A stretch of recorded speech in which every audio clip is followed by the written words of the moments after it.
sleepy, nighty, snoozy snooze. Jesus, the timing of that. Hello? Hello. Hello. Asher, how are you? Happy Monday. Welcome to the start of another week. Yes, that's right, friends. We're back to work tomorrow. The bank holiday here in Ireland and, well, in other places. But, well, for the rest of you, welcome to the evening of Monday evening. Right. Tonight we continue on with our FAA transition course. That's right, friends. And the weather in Baston, well, it's only gorgeous. IMC conditions, yes, absolutely. You can't see 5 feet in front of you, but it's grand. We'll figure it out.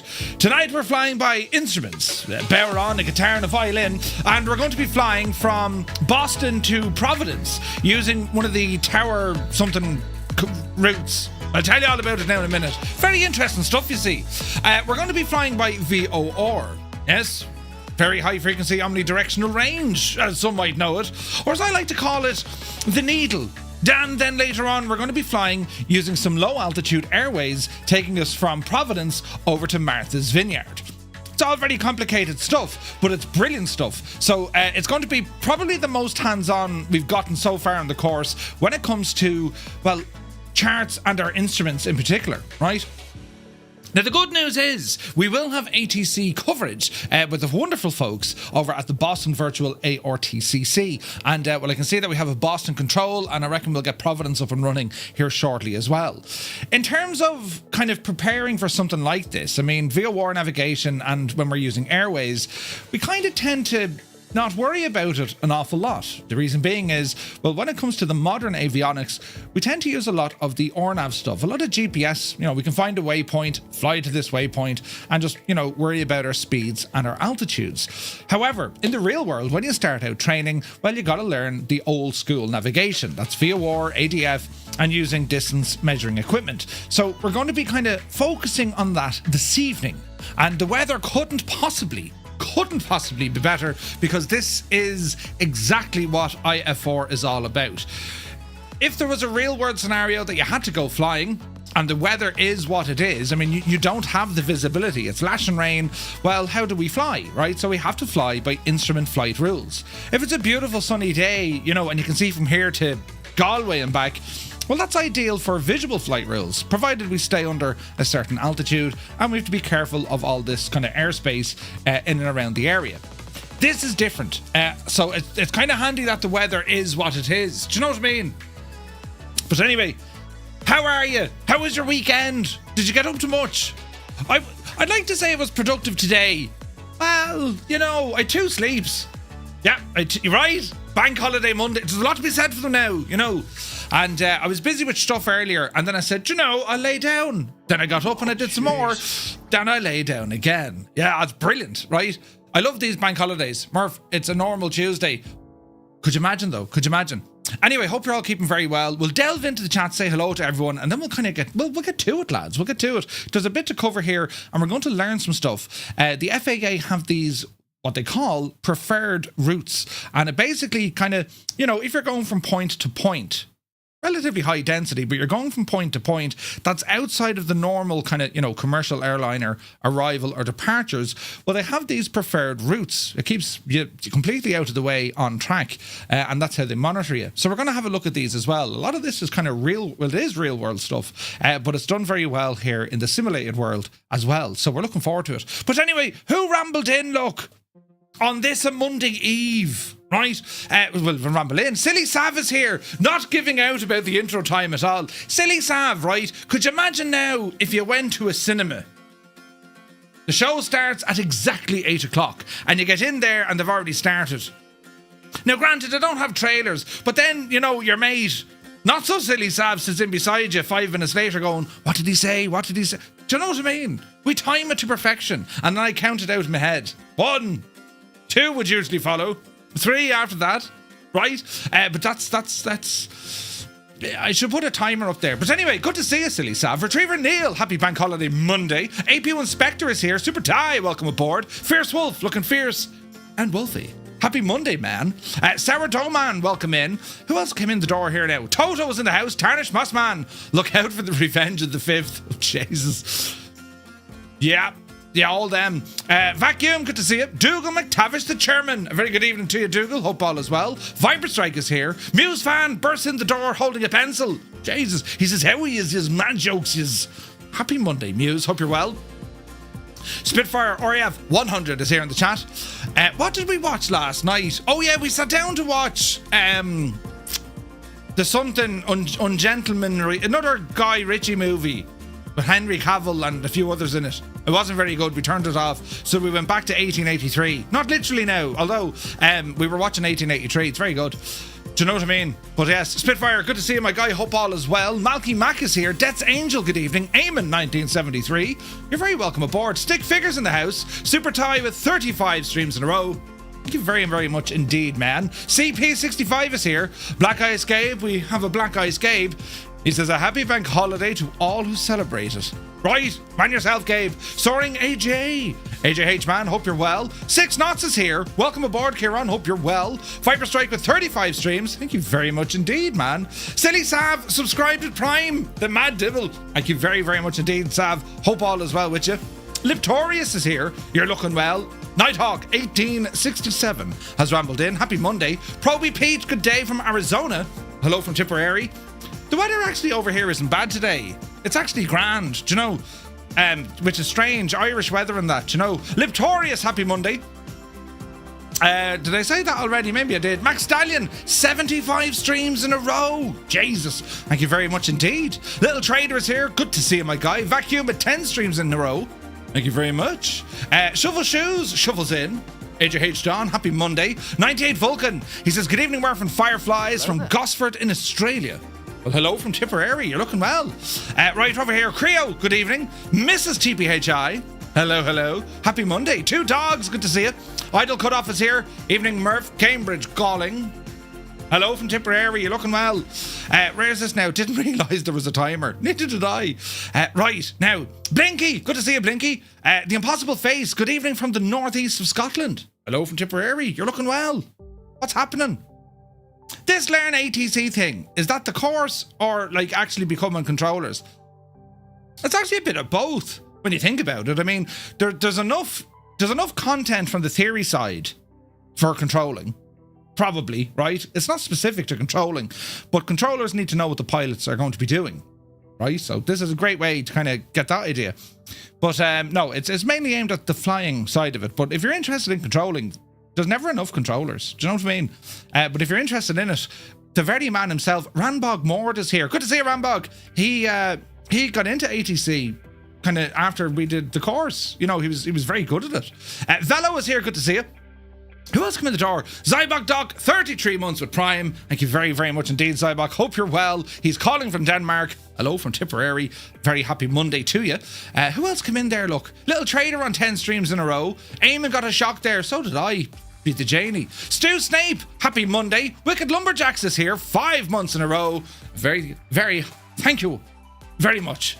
Very brilliant. I'd run out of things to say. Thank you very much indeed. Who else is here now? Alice Shin, happy Monday. Old Veteran 965. Scott, you're very welcome in. Happy Monday to you. Schutz is here. He says, hope we all had a great bank holiday weekend. They go very fast though. Do you know, shocking. Like, what? It's Monday. Who said it was Monday? Commander Balosh, good evening. He says, good evening. That was better time than I was expected. Did you turn off the lights? Brilliant. Brilliant. Strap21, hola. Who's Martha and why are we going to our Vineyard? It's one of those fancy places like Block Island. You know, important people like to fly there. But yes, we're over here. Look, Stu is on a 10 stream streak. Thank you very much, Stu. Andy Brown is here. Evening all. Sat at Favas Airport waiting for Jet 2 flight 1272 back to Birmingham. Great to see Andy. Hope all is well. And you're coming back from your holidays. Sounds lovely.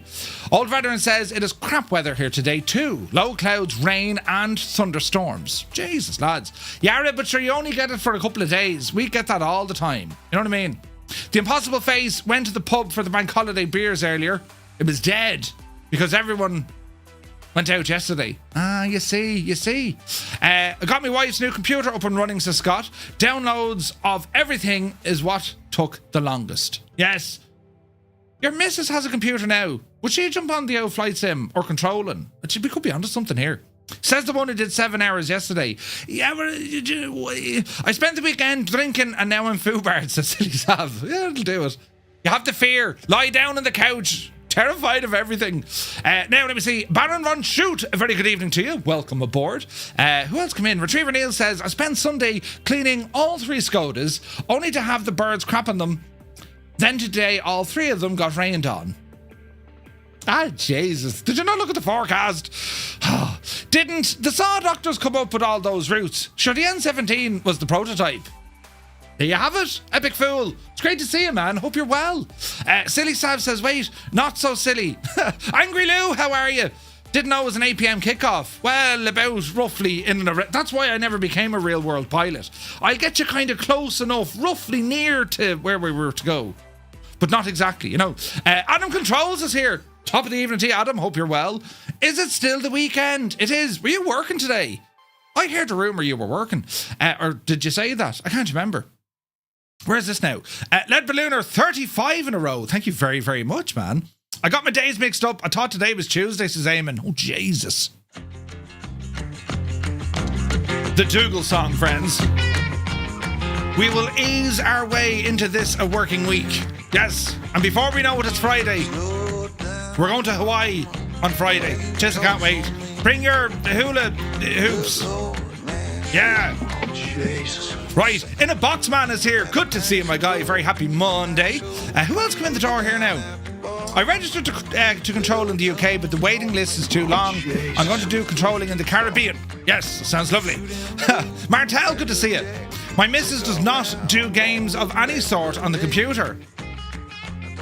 Aaron Scott, come on now. Surely you can convince her. Twist the arm a bit. World of Warships, perhaps. Or even the dreaded SimCity. I'd say she'd enjoy it. SimCity, you know. Using the term very loosely, but yes, I was working. Ah, Jesus, there wasn't much done though. Nice. We like the tune it. Look at that weather, man. Jesus. Very quick hello to our friends here over on YouTube. UTV and Ham is here. Good to see you. Uniform Goose. G'day, Goose. You're very welcome in. Martin K. How are you, Martin? Virtual Flight Diaries. Hello. He says hello from Philadelphia. Hello from Tipperary. You're looking moany mighty. Only mighty. Roy Van Can. Moin. Mrs. TPHI is over there as well. Dave Cleary rumbles in. You're a legend, Dave. Welcome in, Dave. Black Sheep Jean, good day to you, sir. Hope all is well. Who else come in the door? Mac Vision, how are you? Robson VOR. He says hello all from Brazil. Hello from Tipperary. How's she cutting?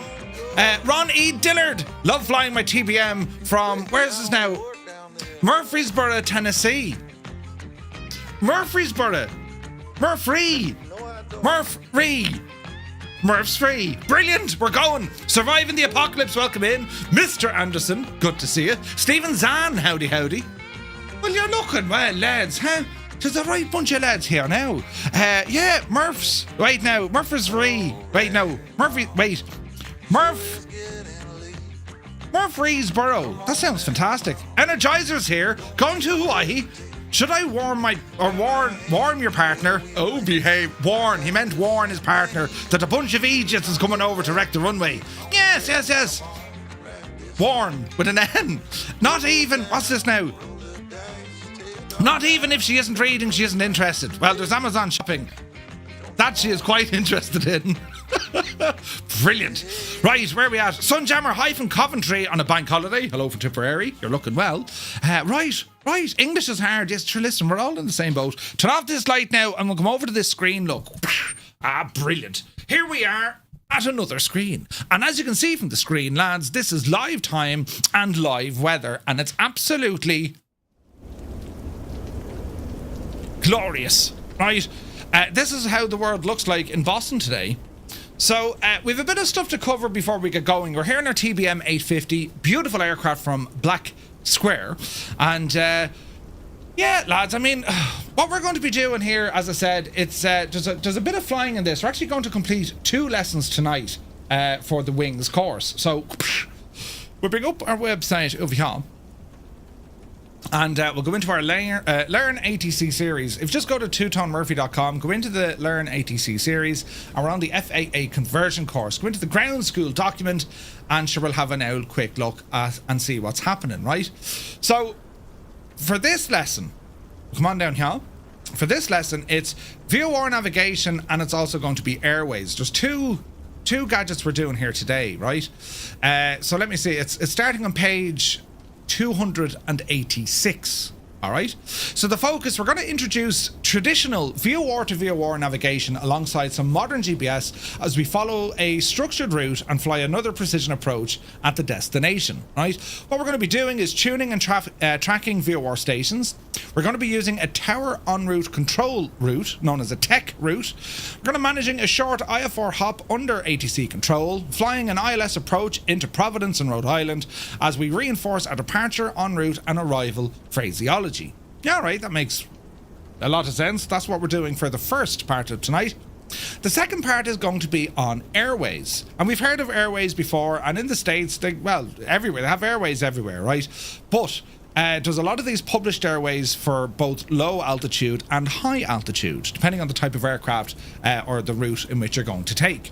So this is going to navigate using a published airway, the Victor 167, simulating traditional IFR en route procedures, weather permitting, receive a visual approach over at Martha's Vineyard. It's highly unlikely we're going to get a visual approach. The weather is just not good enough, but let's see what happens. The skills we're going to be looking at tonight then is navigating and staying on a published Victor airway, handling the altitude restrictions and the airway intersections, requesting and flying a visual approach if the weather permits. If not, we'll have to look and see what sort of precision approaches that are there. Continued practice in maintaining situational awareness without direct GPS to destination routing. So the two things we're looking at here and how they might help you in your future flying. It's relying on VOR navigation, right? But also it's relying on the constraints of what the airways are telling you what to do. And you're going to use this quite a lot when you fly on IFR. I mean, your routes, you'll tend, depending on where you're flying, of course, but you tend to get a lot of airways. And depending on if it's a high or a low airway, there's going to be restrictions, right? So, over to the Boston Virtual ARTCC website, and we're going to have a look at our first flight here. This is IFR 2, and it's our VOR navigation. The second IFR rating, it's a short hop from Boston over to Providence, and it expands on the concepts that we've learned from IFR 1. That was doing a departure and coming back in for an ILS approach in and out of Boston. We did that last week, all right?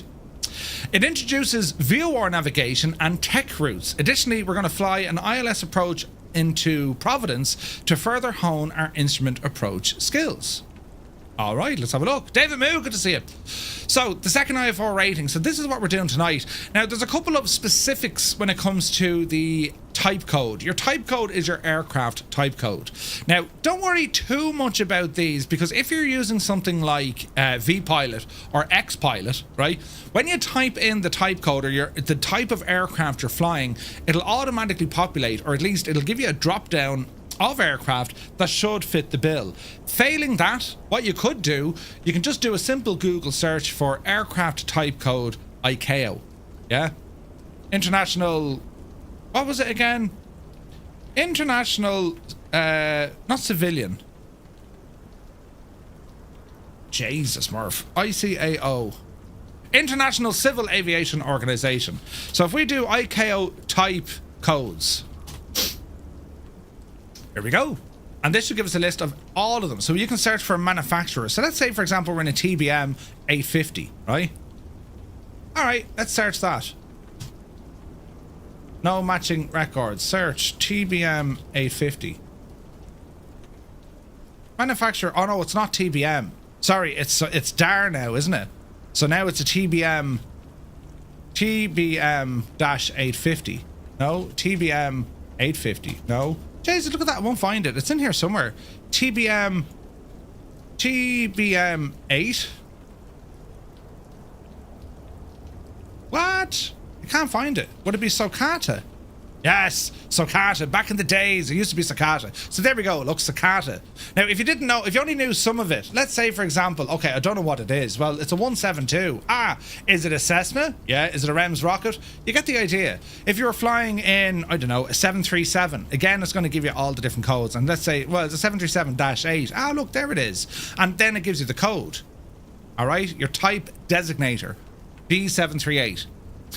vPilot will generally steer you right, 100% the impossible face, and of course xPilot does the very, very same. All right, Grand. So that's the story when it comes to the type codes, right? And it's going to tell you about what type of aircraft they are, if they're general aviation, if they're international general aviation, private business, airline, or cargo, right?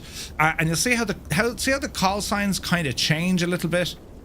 This is references. It's good to know, right? This information, when you connect, always allows other pilots see your aircraft as intended. Similarly, for the flight, you're required to use appropriate call sign, either general aviation or airline, and to connect with a valid type code. Now, we cover all of this, how to pick a call sign, right, in the ground school document, right? Where is this now? I have it in here. If I just do a search, call sign. Here we go. So this is where you can kind of select different call signs, right? So if you wanted to say, well, how do we figure out what our call sign is going to be? We've tons of information in this, right? You have cell call codes. Again, most of this is going to be automatic depending on the aircraft that you're going to be using, right? Call sign. So if we say choose. No, I don't have choose. Let me see. Call sign. Designator or call sign, exact matches. There's tons of them, right? But usually what you would do, there's certain numbers they don't want you to use in your call sign, and there's a certain structure. So if you're unsure, these are good old ways to look at this. So November, for example, well, that covers aircraft registered in the United States, especially when it comes to general aviation. So my call sign in the States is November 235 Romeo Mike. That's unique enough to me. November being America, 235 is the 23rd of May, it's my birthday, and RM, well, that's my name, Robin Murphy, right? And I remember I copied Cat's Raider. His was November 717 Tango Sierra. But you get the idea. That's a lot of folks kind of do that. Or you might have your favorite one. Anyone who watches Steve One Knievo, like the TBM he flies, that was November 851 Tango Bravo. If you watch Aviation 101, his Cessna was November 89 or was it November 80991. There's all different numbers. Then when it comes to different countries, so we were saying November, right? If you're going to be in Canada, that was Charlie, so it'll be C. If you're in the United Kingdom, it's going to be Golf. If you're in Ireland, it's going to be India Echo, right? Brazil is Papa Tango. Germany was D for Delta. You get the idea, right? They're all different ones. Just be aware of it, right? If you're flying in your small general aviation aircraft and you're going to keep the thing in, it depends where you're flying it mostly. You'll hear usually November call signs on VATSIM when you're flying in America, or even in Ireland the odd time you get the business jets over. All right. Your call sign, however, changes because where it goes into your commercial airliners, right? See the way it goes, see this SWA 171? Well, that's Southwest. If it was Aer Lingus, for example, you'll see EIN. If it was Ryanair, it'll be RYR. If it was British Airways, it'll be what's British Airways again? BA something, isn't it? BAW. And then, even though you're reading a call sign, they're actually pronounced something different. For example, Aer Lingus, well, they don't call them Aer Lingus, they call them Shamrock. British Airways, they don't call them British Airways, they call them Speedbird. You get the idea, right? You get the idea. But anyway, that's just giving us a little bit of a breakdown when it comes to our call signs. Right, anyway. The training material. In areas where many Class Bravo and Class Charlie airports are in close proximity, yeah, because we know this. Boston is a Class Bravo and Providence, well, that's a Class Charlie. We know this because, well, it'll say it on it, but also from the layout, the colours. This blue, constant blue line and this constant magenta line. Again, we can go back into the ground school document and figure out where our airspace is. So you come down here and you look at airspace for the FAA. Starting on page 26, this goes down into great detail each and every type of airspace that we have in the States. We also have the European ones there as well. And it explains what you can and what you cannot do when you're in there. It gives you the structure of how the airspace works, the ranges, the altitudes, and what's required from a pilot before you can actually enter that airspace. That's important. We can't just ramble in at our heart's content. The good news when it comes to IFR is because, well, they're they're controlling us, so we're just following the waypoints. That could of course go through other airspace, but it's already it's all pre-approved. It's all done for you. That's where you would get permission, or you would get a clearance to carry out an ILS, for example, or all this kind of stuff, right? Crafty Tigers, good to see you, man. Right, okay, good stuff. So what we have here, these type of flights are called tower en route control flights, or TEC, right? Because you're flying between two busy airspaces. A TEC route, therefore, is a route that transits approach controlled airspace only. It transits approach controlled airspace only. Consequently, the routes often have minimum altitudes to prevent an aircraft flying them from entering en route center airspace. Basically what it is, it's this TEC route is going to keep you in a very small, tight little area, so you're not going to annoy the lads up on top or up, down the bottom. It's going to keep you somewhere fairly tight. Grand. In areas where the TEC system exists, well, the FAA have published predefined preferred routes between airport pairs in the system. While many of the routes may appear to be somewhat indirect and inefficient, they are actually carefully constructed so they do not interfere with IFR traffic flowing in and out of the major airports. Ah, all right.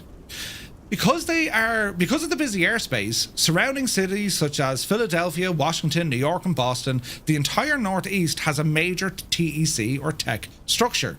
TEC systems are also extensive in California, throughout the San Francisco Bay Area and also the greater Los Angeles area.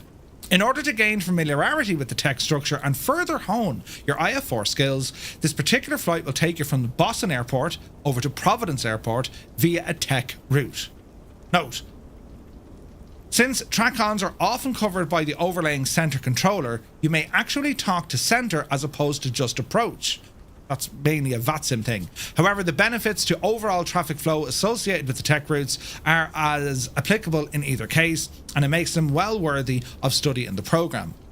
TEC routes are available online via the preferred routes database on the FAA website. We'll have a look at that in a moment.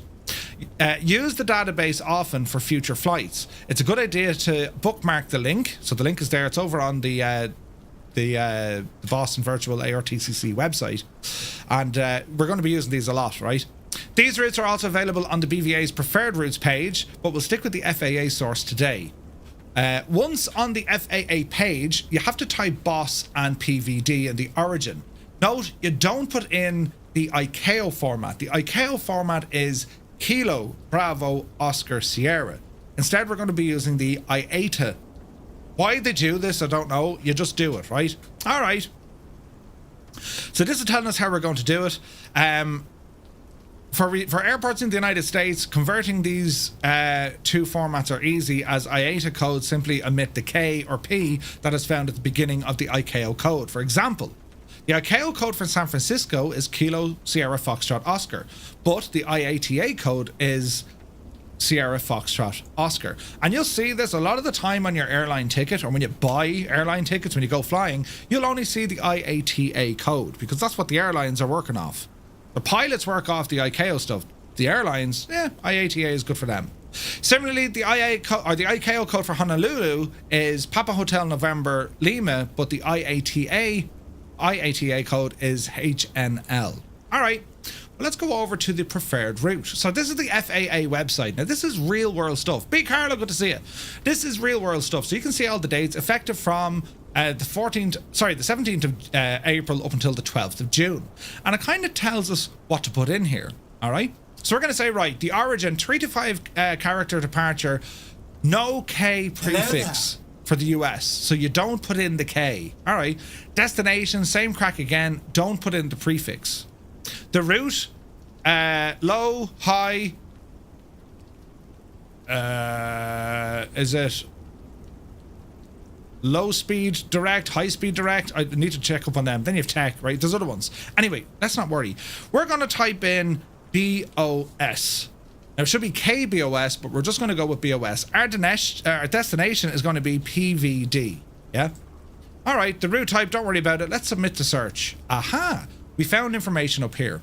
All right, there is a preferred route between Boston and Providence. The route type, it's a TEC route. There's only one of them. All right.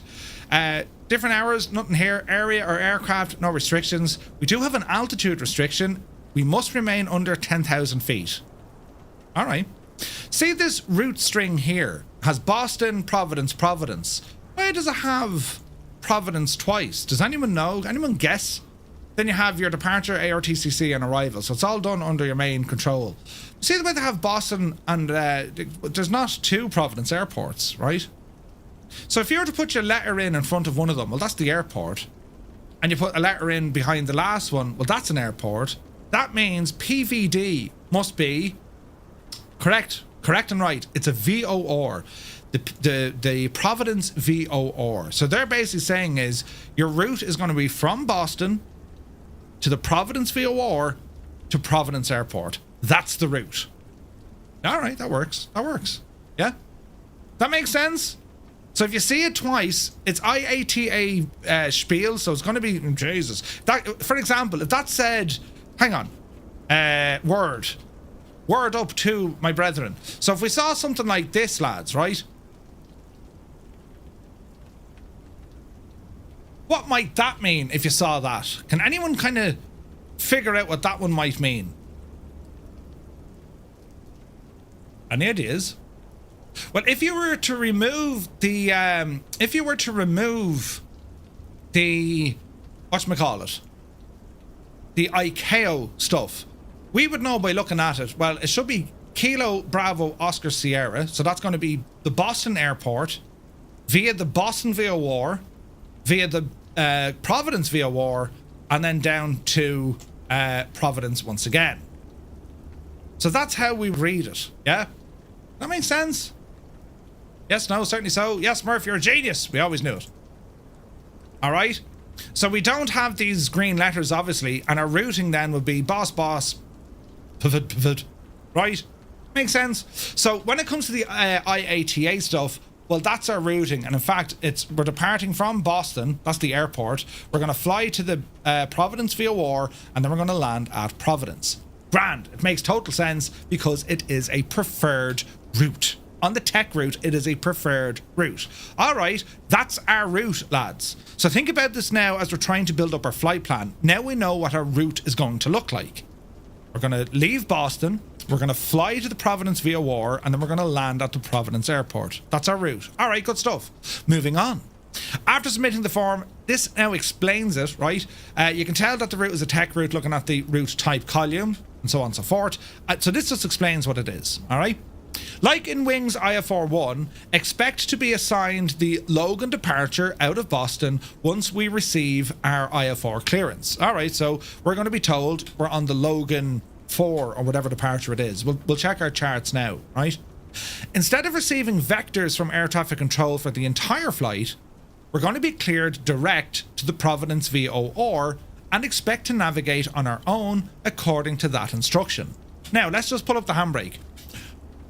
We're going to follow the Logan departure, and that's published so we can read what that's going to instruct us on what to do.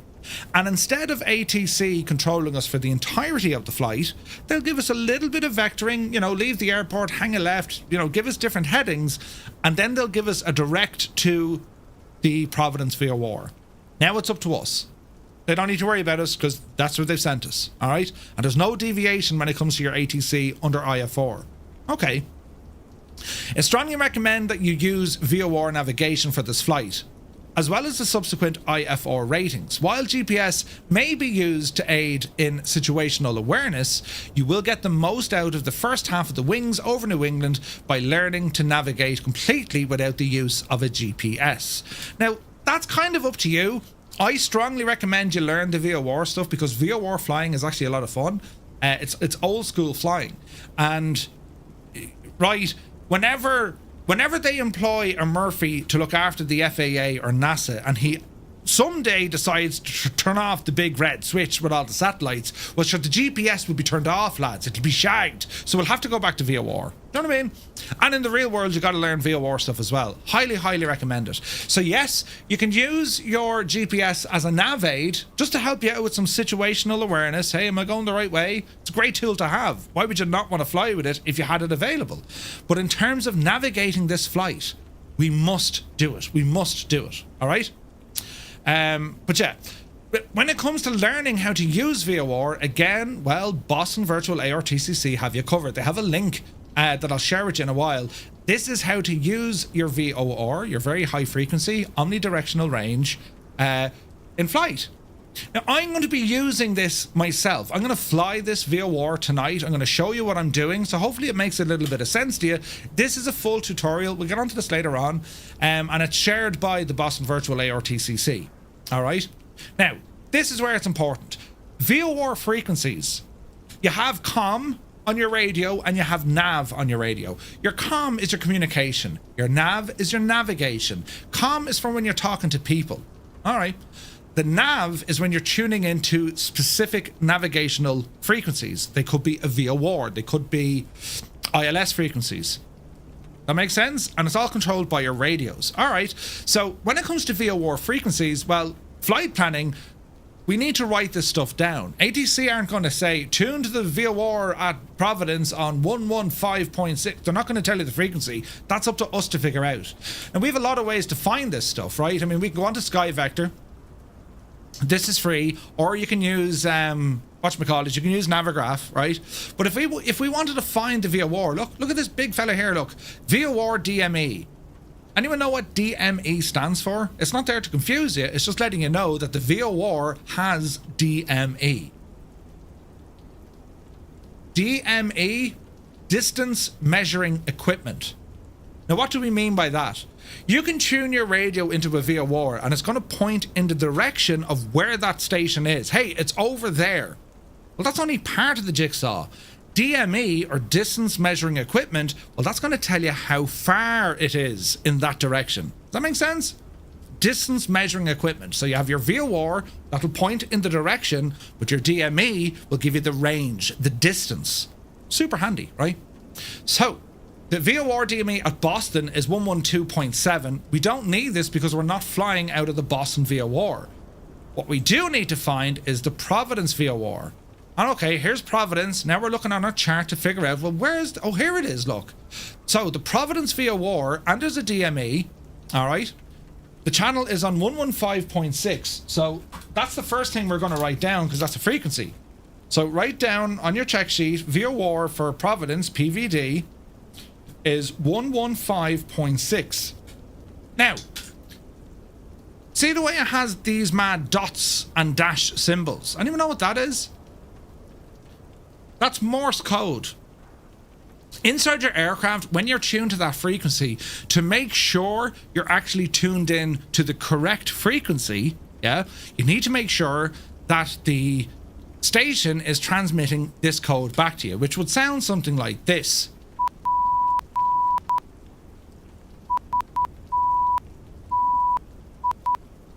That's how that would sound. So if we're sitting there and we've tuned in our nav into 115.6 and we're thinking, what in the name of Jesus is all the... What? Right, can you hear that beeping, by the way? That'd be hilarious if you couldn't hear that beeping. Because that's not actually coming up. You can hear it. Thought you were swearing a lot. Yeah, you can hear it. I saw it moving on me. Imagine! Right. But anyway, we get the idea. And every VOR frequency will have that for you. All right? So, okay, the Providence VOR also has a DME, lovely hurdling. So we get the idea, right? Right. How do we know? How do we know if we're on the right VOR? Because, well, a VOR at the very, very center, it sends out the frequency from its center point, from the VOR station. It transmits that frequency on 360 degrees, and that's called a radial. A radial, right? It radiates in a circle. Radiates, radial, right? Therefore, each radial has its own degree. For example, the 115 radial, or the 235 radial, right? This is shocking important, and it's something you need to get your head around. And I'm going to show you here with me Bob Ross stuff. Here's your VOR station, right? And in here, we're going to have a radial. And let's say, well, this one here, yeah? What might this radial heading that direction be? Anyone now? What might that radial be versus this radial?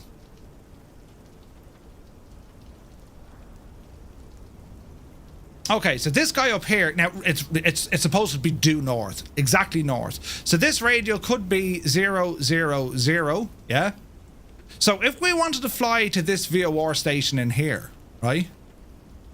If we wanted to fly into this puppy in here, how do we know what radial we need to follow? Because you have another radial like this, you have another radial like this, and so on and so forth. You have all these radials. It's transmitting out and all of these guys. So if we're coming in from this direction, friends, we're flying in from the north, yeah? We're going this way. Do we tune the radial to show us the 0, 0, 0? Or do we do the opposite direction? And how we do this, some people can work this out in their head very, very quickly, right? But how it works is, you would put in the radial of, okay, the heading is 0, 0, 0. I need to fly exactly 180 degrees south of that. So it's going to give me the 180 radial. That makes sense? If I wanted to pick the radial, say, of 090 degrees, right, and I'm flying from left to right, that'll work. What if I'm flying from right to left? I'm no longer facing that. So now I need to add 180 degrees. And that becomes the 270. So just remember, you have a 0, you have a 90, you have a 180, and you have a 270. North, south, east, and west. Always remember that. Always remember that, because you get this wrong, you're flying the wrong way. Now, in your nav equipment for VOR, they try and help you out because they use a flag system. They'll give you an arrow up if you're going to, yeah? Or they'll give you an arrow down if you're going from. That means we'll know if we're flying towards the VOR radial that we've selected, or we're flying from the VOR. That makes sense? Yeah? I'm telling you, lads, I've lost my calling. I'm Bob Ross, I'm telling you, right? But that's the idea. We won't delve too much into it. You're going to see the thing in action here now in a moment, all right? Right, moving on. So the VOR frequency we need for this one is 115.6. We need to know it. ATC won't provide it to us. We're expected to complete the proper flight planning ahead of time. All right, that makes sense, right? Sticky Rice, good to see you. The last step before flying is the selected cruise altitude. What are we going to fly at? Remember, IFR flying altitudes, they are similar to VFR, except they are flown at intervals on the thousands of feet. So for example, if we're heading west, that's an even altitude, 2,000, 4,000, 6,000, 8,000, yeah? If we're heading east, they're odd altitudes, 1,000, 3,000, 5,000, you get the idea. When we were flying in VFR conditions, well, we select that altitude plus 500 feet. VFR traffic flies in between. We're no longer VFR, we're now IFR, so we stick to these altitudes. Therefore, it's going to be, for our case, if we're heading, well, that'll show you. If we're heading from Boston, yeah, Jesus, down to Providence, what direction are we heading? West or east? And this is how we work it out. Would you believe it? East starts at 0, 0, 0 degrees all the way down to 179 degrees. That means east. 0, 0, 0 to 179. West starts at 180 and it goes all the way over to 359. West. So you have east or west. We're traveling west.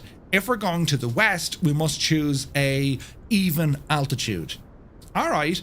If we're flying an even altitude, we can choose that. All right. So let's have a look at the chart here to say, well, what's the altitude constraints, right?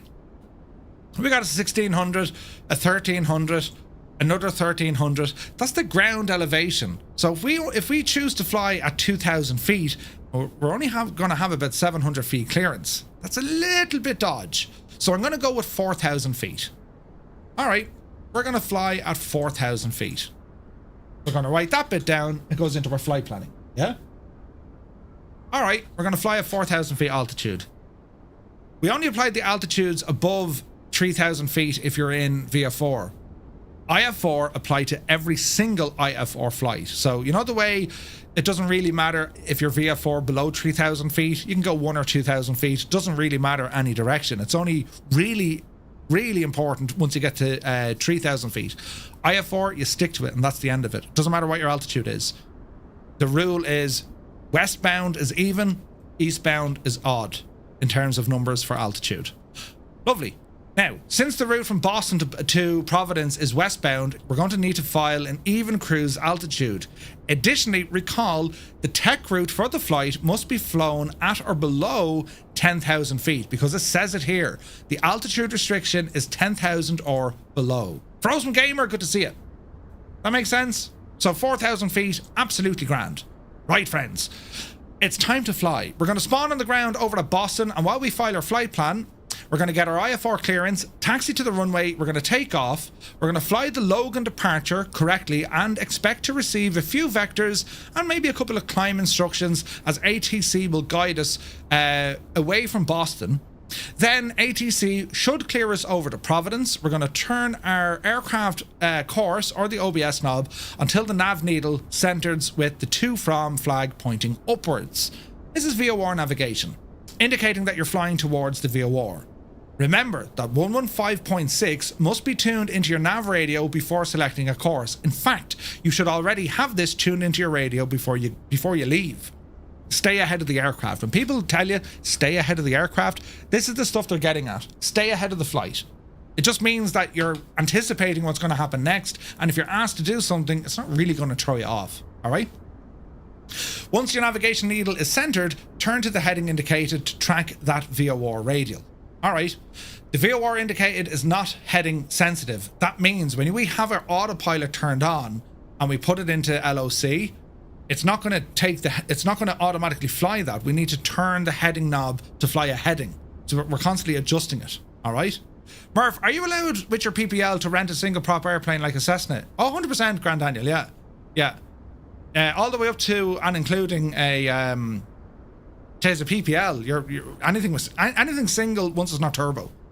But yeah, all part 21, 172, 182, all the way up. PA 28. Anyway,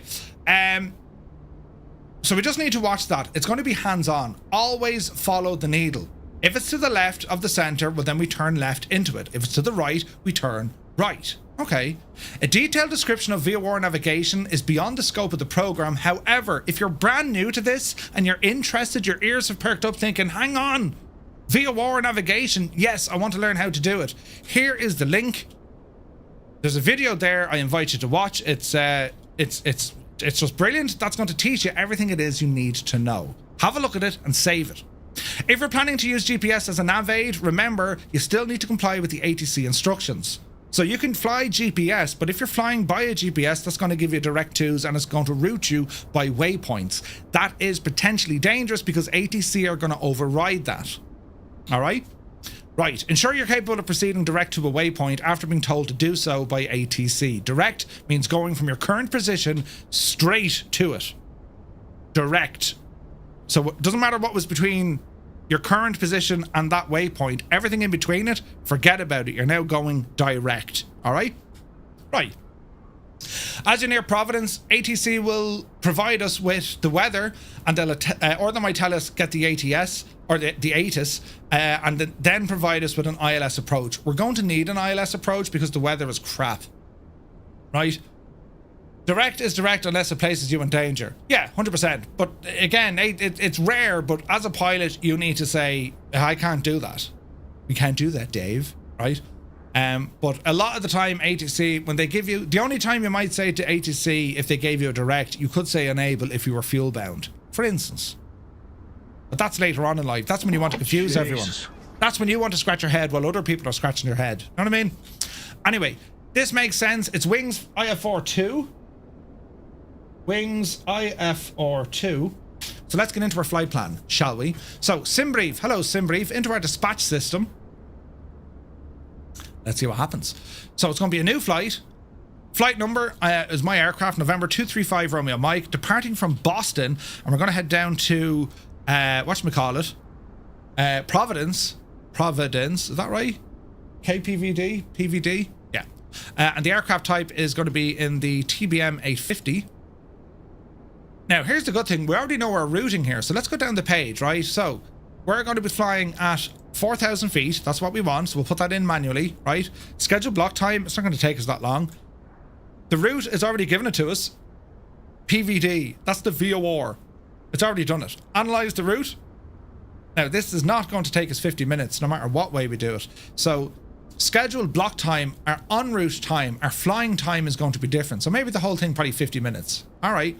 I'm happy enough with that. We're going to generate the flight, and then we're going to pre-file this over on the network. All right. Now, I don't know what runway we're going from, but we'll figure that one out in a minute. Pre-file this in the network, over to VATSIM, please.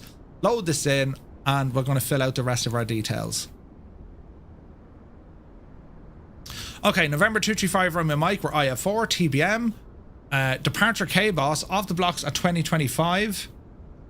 Maybe a little bit earlier. 10 past. Go 10 past. Altitude is 4,000 feet. Airspeed, well, we're not going to go at 240. We'll probably do, I don't know, 190. Arrival is going to be Providence. Our alternate, we'll go back to Boston if it all goes wrong. En route time, 24 minutes. That's about right. Fuel endurance, we've more than that. We've about 5 hours on board. 5.5 hours. Our route details is Providence via the VOR. And our remarks in here, behind me head, if you're looking at it, right? We're just going to put this in wings IFR number 2. All right. And change this guy back to Boston. All right, file the plan. Flight plan has been filed. We're good to go. Lovely hurdling. Disappear this guy and this guy. Pop this guy down. And let's bring over Navigraph, because Navigraph can pull in our flight from SimBrief. So we're going to import the flight from SimBrief, and there it is. Boston to Providence. Pop it in there. We know we're going to be taking off from Boston. I'm using the low IFR, or the low Airways chart. Don't need it for this flight. It's handy to have. If you're unsure what you're looking at, put it back to your VFR so you know what the crack is. But because we're flying by waypoints, we're not going to see much scenery. The weather's fairly crap. I'm going to keep this now in the IFR low altitude. All right? And the reason why I'm doing this, because there's going to be waypoints ATC might ask me to use. They might ask me, right? So before we go any further, well, we need to grab some of that ATC, because we need to see what the story is with the weather, right? So I'm just going to fire up vPilot. And this is going to connect us now over to VATSIM. And let it all start loading up. Any questions so far, lads? Is this making sense? Are you happy enough so far?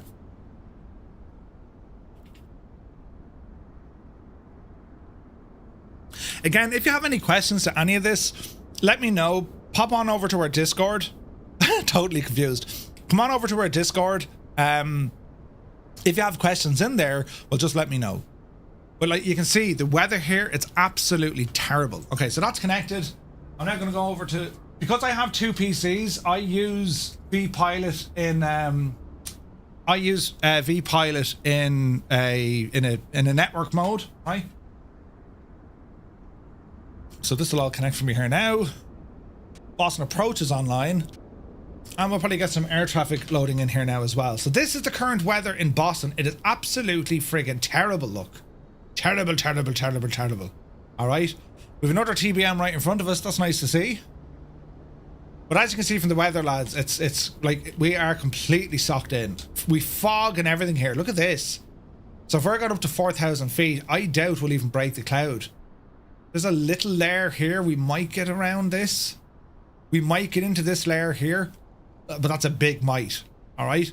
So the weather for this flight, it's actually perfect. It's perfect, right? So back down to be Hardy plane. And we're going to tune into the ATIS now by selecting our aircraft. So into the back door, bring up the steps, close the door. We're letting all the heat out. Get all this locked up. All right.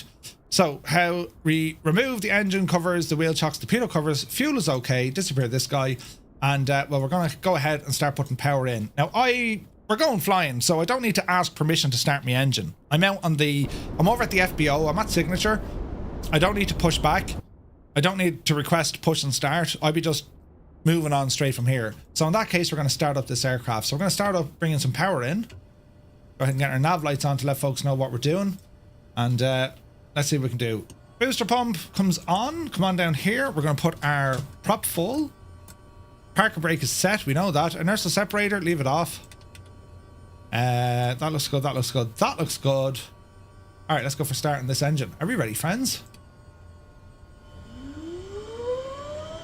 Okay, we're going to monitor our ITT for a hot start, and then our NG for a hung start. We're going to wait till we get up to roughly 18% on our NG, then we introduce some fuel, and as we introduce the fuel, our ITT will rise, and it should peak roughly somewhere between maybe 600 to 800 degrees, roughly.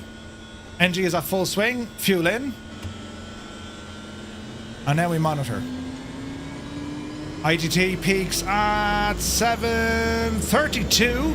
NG, once it goes above 50%, disengage the starter. There is 50%. Starter disengaged. Generator on. Continue with our flows.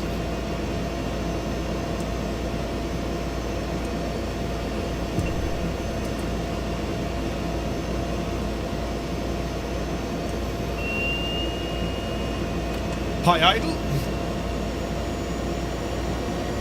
Transponders in standby. This is the black square, yeah. This is the black square one, lads. The best TBM. Pitot and stall heater can come on. Now, we're not moving anywhere yet. We're just going to calm everything down. So, let me see. The Boston ATIS is 135. 1350. 1350. I'm using my Stream Deck Plus for this. 1350. In you go. 1050 at 10. Visibility 1 pass.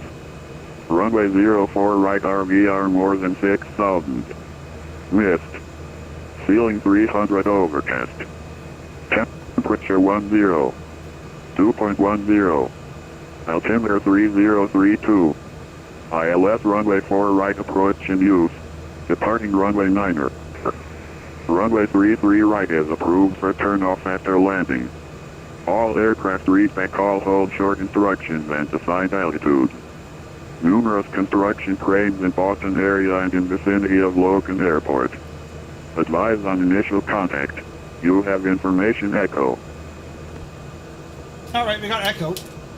Boston Logan Airport ATIS information echo. 1936 Zulu Special. Okay, we'll go over to ground, 121.9, because ground is the next station uppers we can talk to. But before we do that, lads, we're going to start putting in our route into the aircraft here, all right? And before we go, well, let's get an idea of what's happening down at Providence. So I'm going to do a search here. We're going to put in the Providence ICAO code, PVD, KPVD. Load that in and let's look at the weather. So the current weather over in Providence, winds are 030 at 12, 5 miles visibility, overcast at 600, 13 degrees. All right, it's not exactly wonderful, is it? Now, in terms of the ATIS and what runways are in use, well, we have a couple of options, right? We have 0523 or 1634. So depending on what approach they're going to give us, well, we need to figure this one out just a little bit, all right? So to help us here, and this is the beauty of a flight sim, well, open up the VATSIM radar, VATSIM-radar. Just an incredible website. It's all free, and we can actually see what's happening. If we hover in on Providence, we can't see the ATIS just yet. They're probably going to update it. We can see the ATIS in Boston, right? See the way it's giving us the full information in text format? So Providence will have that shortly. All right. Sir Camps a lot. Thank you very much indeed. 23 months. Cheers, man. So we don't have any information. ATIS information, Romeo. Here we go. So Providence Airport, information, Romeo. That's the weather. ILS runway 5 in use. Okay, runway 5. So we're going to expect runway 5 when we get down to Providence. Okay. Well, that helps us out a little bit, lads. So our origin is going to be KBOS. Our destination is going to be Providence, KPVD.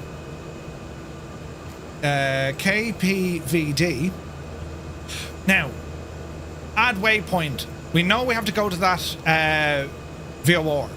The Providence VOR, if we have a look at the waypoint info, we need to tune 115.6 into our nav. 115.6. 115.6. Pop you in there. Afternoon ground United 662, got Echo Bravo 24, ready to push. So there's 115.6. Boston ground, hello. Information Foxtrot, push back on to Alpha is approved. Okay, we have information echo, so we got to listen in again, right? All right. So Boston, what runway are we going to? All right, we'll get Foxtrot off? push on Alpha approved for United. Departure is going to be the Logan departure. That's what we want. It's the Logan 4, and we're blasting off from runway 9er. All right. Load that departure. Just so we can see what's happening on our map, yeah? Now, why didn't you join the dots? Flight plan? Ah, then we're en route. That's okay. Right, so what do we need to know, lads, when it comes to our departure? Well, we need to check our charts once again. So, we're looking at Boston. We need to go for our runway, which we know is going to be runway 9er. Next up, we need the Logan departure. So where's Logan? Let's have a look. There's the Logan 4. Add this to the route, and let's have a look at Logan. We had a look at this last week. We need to do the same again. All right? So, let's have a look. Our information is over here. Initial climb. We're not a jet aircraft. We are a non-jet aircraft. We're going to climb on an assigned heading, and the top altitude is just 3,000 feet. Okay. The routing. Expect radar vectors to assigned routes or nav aid fixes. This is important. This is where we don't want to get caught out. So, if you're saying we're looking for... These are all different departures that aren't for us. However, this is where it pays dividend to do your homework. On this chart, you can see all these waypoints. Glide, Blizzard, Bosox, Manch, Highland, Lobster, Celtic, Frill, Freddo. See all these waypoints? You don't need to worry too much about them, but you need to make sure you're aware they exist. Let's say, for example, if the controller gives us direct Blizzard. What? We're going to be blasting off from runway 9. We're heading out this direction, out into the east. Or he could say, you know, turn right, direct, Freddo. Freddo? Do you know what I mean? So we need to be familiar with these call signs, these waypoints. They might tell us to go to here. Chances are they won't, but if they do, well, we can't say, oh, Jesus, sorry, I don't know where I am. It's up to us to know where these are. We just need to be aware they exist. So have a quick read over them, and if they give you a waypoint, grand, we know what to do. Right, lovely hurdling. Climb on the assigned heading. Then it's going to be 3,000 feet. All right. 3,000 feet goes into this guy straight away. The assigned heading, ATC will give that to us. All right. Okay. When it comes then to getting down to, whatchamacallit, down to Providence, again, work ahead of the aircraft because we can tune into Providence, yeah? And we can get the next kind of radio frequencies. So let's have a quick look. So I can see the Boston ground is on. The tower is 1288.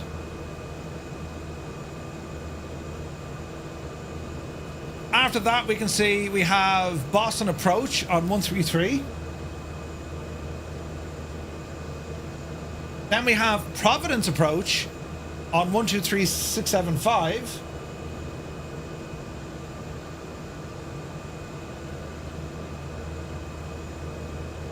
And we're just going to switch back because we know that the information has changed. 1954 Zulu. West 050 at 11. Visibility 1/2. Runway 04 right RVR more than 6,000. Missed. Ceiling 300 overcast. UTV, take care. Temperature 10. 2.9er. Altimeter 3031. ILS runway 4 right approach in use. Departing runway 9er. Runway 33 right is approved for turn-off after landing. All aircraft respect all hold short instructions and decide yes, it altitude. is. Colonel Fork, yes, Numerous it is. construction cranes in Boston area and in vicinity of Logan Airport. Advise on initial contact. You have information Foxtrot. All right, we got Foxtrot. Boston Logan Airport. All right. Let's talk to them. So we filed our flight plan. We know we're going to go via Providence. We're the Wings IFR 2. So let's see what happens. Boston ground, isn't it? Boston ground, November 235 Romeo Mike. TBM over at Signature. Information Foxtrot. Looking to pick up our IFR clearance to Providence for the Wings IFR 2. Number 235 Romeo Mike Boston ground, hello, your wings IFR2 is approved and you're cleared to Providence Airport via the Logan 4 departure. Radar vectors Providence direct, maintain 3000, expect 4000, 10 minutes after departure. Departure frequency is 133.0, squawk 5371.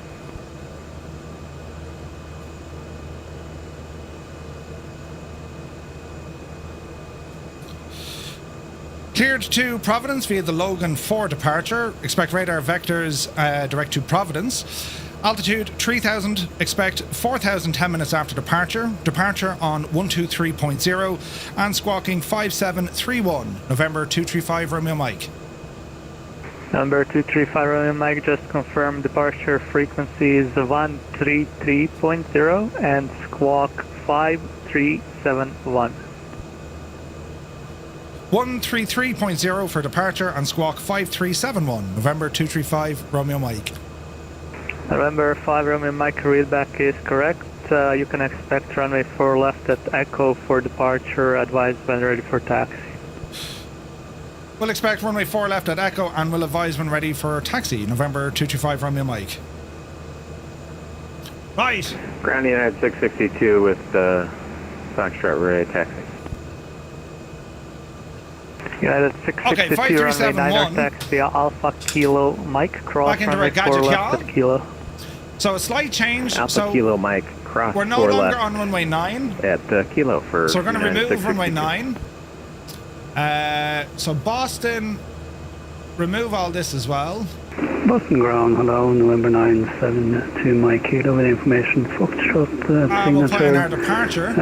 We're at TBM, request clearance to Providence, and this is for the wings So it's the IFR2. Logan 4 departure, but it's now TBM going to be 972 runway Mike 4 Kilo, left. Boston ground, your wings IFR2 is approved. You are cleared to Providence Airport by the Logan 4 departure. Radar vectors Providence, Okay. we are then direct. Maintain 3000, expect 4000, 10 minutes after departure. Let's have a quick look. Departure So frequency is 133.0, squawk 0051. here's 4 left. Here's Echo. So we did this the last time, lads. Clear Yeah. to Providence, via the Logan 4 departure, in Providence VOR direct, initial climb 3000, expect 4000 in 10 minutes, departure 133.0, squawk 0051 for November 972 Mike Kilo. All right. So that's where we're to go. November 972 Mike Kilo, readback is correct. You can expect runway 4 left at Echo for departure. Advise when ready for taxi. Expect runway 4 left at Echo, and we will advise when ready in November 2 Mike Kilo. Thank you. All right, we're looking good. So we'll talk to ground and let's get our taxi clearance. And Boston ground 5 Romeo Mike at signature, ready to taxi. November 5 Romeo Mike, just turn your transponder on and squawk 5371, please. Roger, 5371 now active. Number 235 Strange. Romeo Mike, thanks, runway 4 left at Echo, taxi via Bravo. 4 left at Echo, taxi via Bravo, 5 Romeo Mike. And United Murphy. 662 Monitor Tower, 128.8, have a good day. Right, so we go via Bravo. Let's have a quick gawk on our little mission. Jesus, wrong button, Murph. Ah, Jesus, wrong button. United 662 Monitor Tower, So Bravo, this way. 128.8, have a good day. Yeah, all the way down Bravo. That's our route for ATC. United 662 Boston ground. Brakes. Hello there. Easy now, Jemima. Can't see a shagging thing, lads. It's brilliant. Easy now.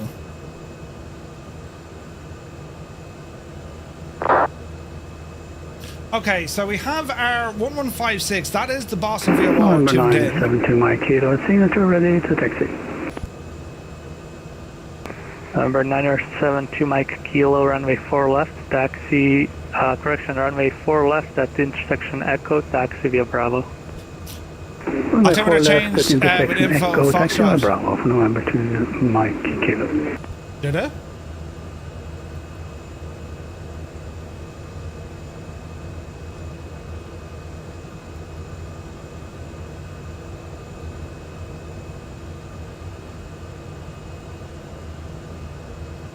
hello there. 0 at 11. Visibility 1.5. Runway 04 right RVR more than We'll jump back to him now in a second. 10. 2.9er. Altimeter 3031. Thank you. 3031 set. 5371 in the box. Right, all is looking well. Right, let's see what happens. PH Depot, good to see you, man. Looking forward to getting down there. What's the weather like? Is it brutal? It probably is. Alright, so we're taxiing on Bravo all the way down to runway 4 left at Echo. That's where we're expecting our departure from. Usually the squawk I would put on at the runway. Usually. So yeah, here's something new for me. Better than Boston. Alright, okay. Joey Bolo, good to see you. JS2 Tango, this is the Black Square TBM 850. Excellent, excellent airplane. I love it. I absolutely love it. Right, we're going to stay on Bravo. This is going to turn us around here to the right-hand side. You can see the visibility, lads. It's absolutely friggin' shocking. Altitude-wise, we know we're going to be using 3,000 as our initial. Boston ground. And we're going to expect 4,000 feet in about 10 minutes. 2039er, request pushback, please. Condor 2039, heavy boss ground, what's your gate? It must be Echo 15 or Echo 12, I don't know. ADSC, alright, so we leave it on all the time. Gotcha. Alright, Depot. Condor 2039, heavy tanks pushback is approved. And advise ready for taxi. You can expect runway 15 right for departure. Lights are looking good, power's looking good. We'll set ourselves up here now in a moment. Pushback is approved. Expect runway 15 right for departure and advise you when ready to taxi. Condor 2039. That's what I was thinking, Rad Baron. I should have had it on rather than altitude reporting mode. But listen, it's sound. Let's just leave it on. You know, just in case I make a balls of it. Now we're going to be at Echo, so we need to keep an eye on it. The next frequency is going to be Tower. 235 Romeo Mike, monitor Tower 128.8. Have a good day. Over to Tower 128.8, November 235 Romeo Mike. Thanks.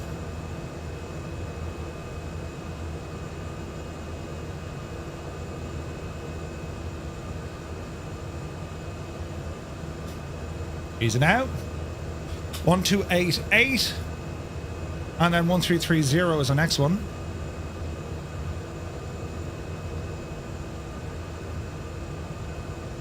Alright, so we're coming up to Echo.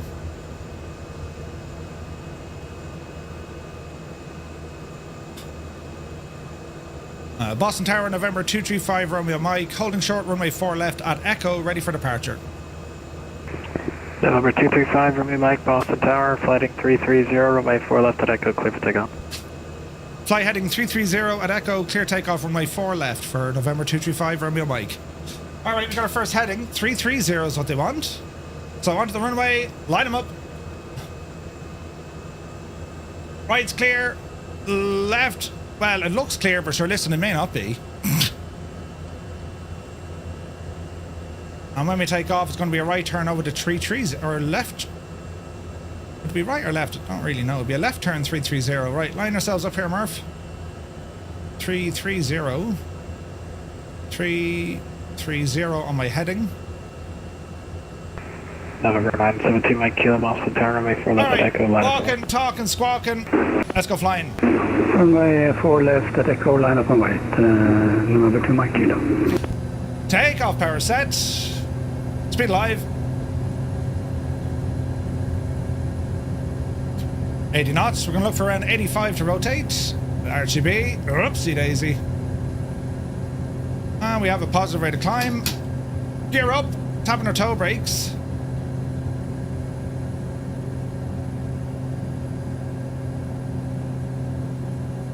Autopilot. Heading. Not just yet. Let's just climb a little bit. We want to go over to 330, but let's just keep that climb in there for the moment. Alright, start our climb now. We're above 700 or 800 feet. That looks good. And we're heading over to 330. Flaps in. Yaw dampener engaged. and we're climbing fairly sharpish. 330 is now in. We can see where that VOR is. So let's tune this puppy. So I'm going to turn in the direction. That's where the... 4972 Mike Kilo flighting 350, make 4 left at Echo, quick for takeoff. Easy now. Heading 350, runway 4 left, clear for takeoff. November 2 Mike Kilo. November 5, runway Mike 2 left, heading 240, contact departure. 240 direct to departure. Is that correct for 5 runway Mike? Affirmative, heading 240 and contact departure, good day. 240 contact departure, 5 runway Mike. 240.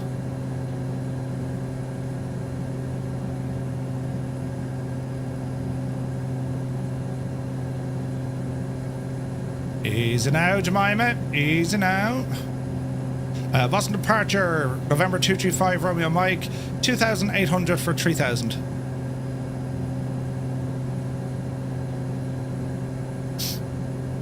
Number 235 Romeo Mike, Boston departure, radar contact, and you can climb and maintain 4,000. Climb and maintain 4,000, 5 Romeo Mike. Up, you devil! Arm, IAS, climb us up to 4,000. And let's have a look at this VOR. So as I'm turning this fella here, lads, I need to get this line to be perfectly in line with this little fella here. And to see this flag we're talking about, see this direction too? That means we're heading towards that VOR. Now if I want to listen to make sure it's the right one, it's going to be hard to hear it now, but it is definitely playing. I can hear it. That's going to be playing. Departure November 972 Mike Kilo, climbing through 1,700 for 3,000. That's playing that Morse Mike code. Kilo, Boston departure, radar contact, climb maintain 4,000. Climb maintain 4,000 for November 2 Mike Kilo. So we'll get a direct 2 here shortly, I imagine. Now you can see 4,000 feet. We're in between the shelf. This is perfect, lads. Absolutely perfect. Can't see a shagging thing. So speed, don't want to go too fast here. I mean, I'm happy enough. Around 190, there's no point booting it because I'll get under pressure. Jesus. They'll ask me to do too many things and I'll be like, Hatch, I need to sit down, right? But I'm doing what I was told. I'm flying a heading of 240 at 4,000 feet. I know to expect the VOR. I'm tuned into the Providence VOR. And as I'm getting this lined up, see the way that's perfectly aligned? As soon as I get a direct 2, I'm going to move my heading indicator to make sure that that stays perfectly aligned. And now I'm flying direct that neck of the woods, yeah? So after this, we'll probably be talking to Providence approach 123670. So if I do 123675, sorry, 123675. Have that dialed into my radio. 235 Romeo Mike, clear direct to Providence VOR. Clear direct Providence VOR, 5 Romeo Mike. Heading, turn me heading, and now I'm going to fly direct onto that VOR. And this is where my office now lives. Don't worry about what's going on outside. Watch your speed a little bit. We're at 4,000 feet, and we're now turning, so I need to make sure that we absolutely nail this. So let's have a look. It looks fairly on the chart here. And if I need for visual reference, I can check the distance left or right of the whatchamacallit. Flight plan, Providence, activate, yes, go back, map. I'm bang on the money there now. So I can see my arrow here pretty dead straight, to be fair. In actual fact, you can probably go left a tiny bit. And this is giving me the line. 0927 Mike Kilo, clear to Providence VOR.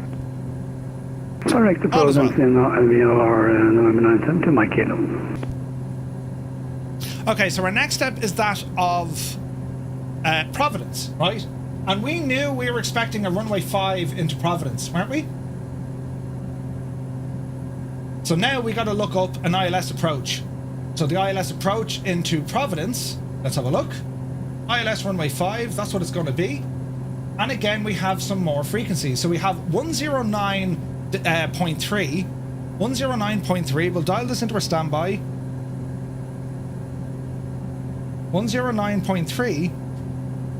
That's going into my standby instruments because that is what I'll need to fly. All right. Decision height for this is 200 feet. Let me see. Decision height 200. It's already set. Test it. You pressed the wrong button, but it's all right. Are people on the radio also live players, Cynthia? Yes, indeed. I hear lobster. Rock lobster. Watch your speed. We're flying direct to Providence. Now, remember what we talked about DME, distance measuring equipment?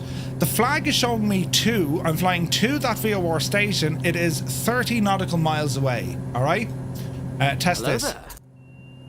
Okay, so decision height is working.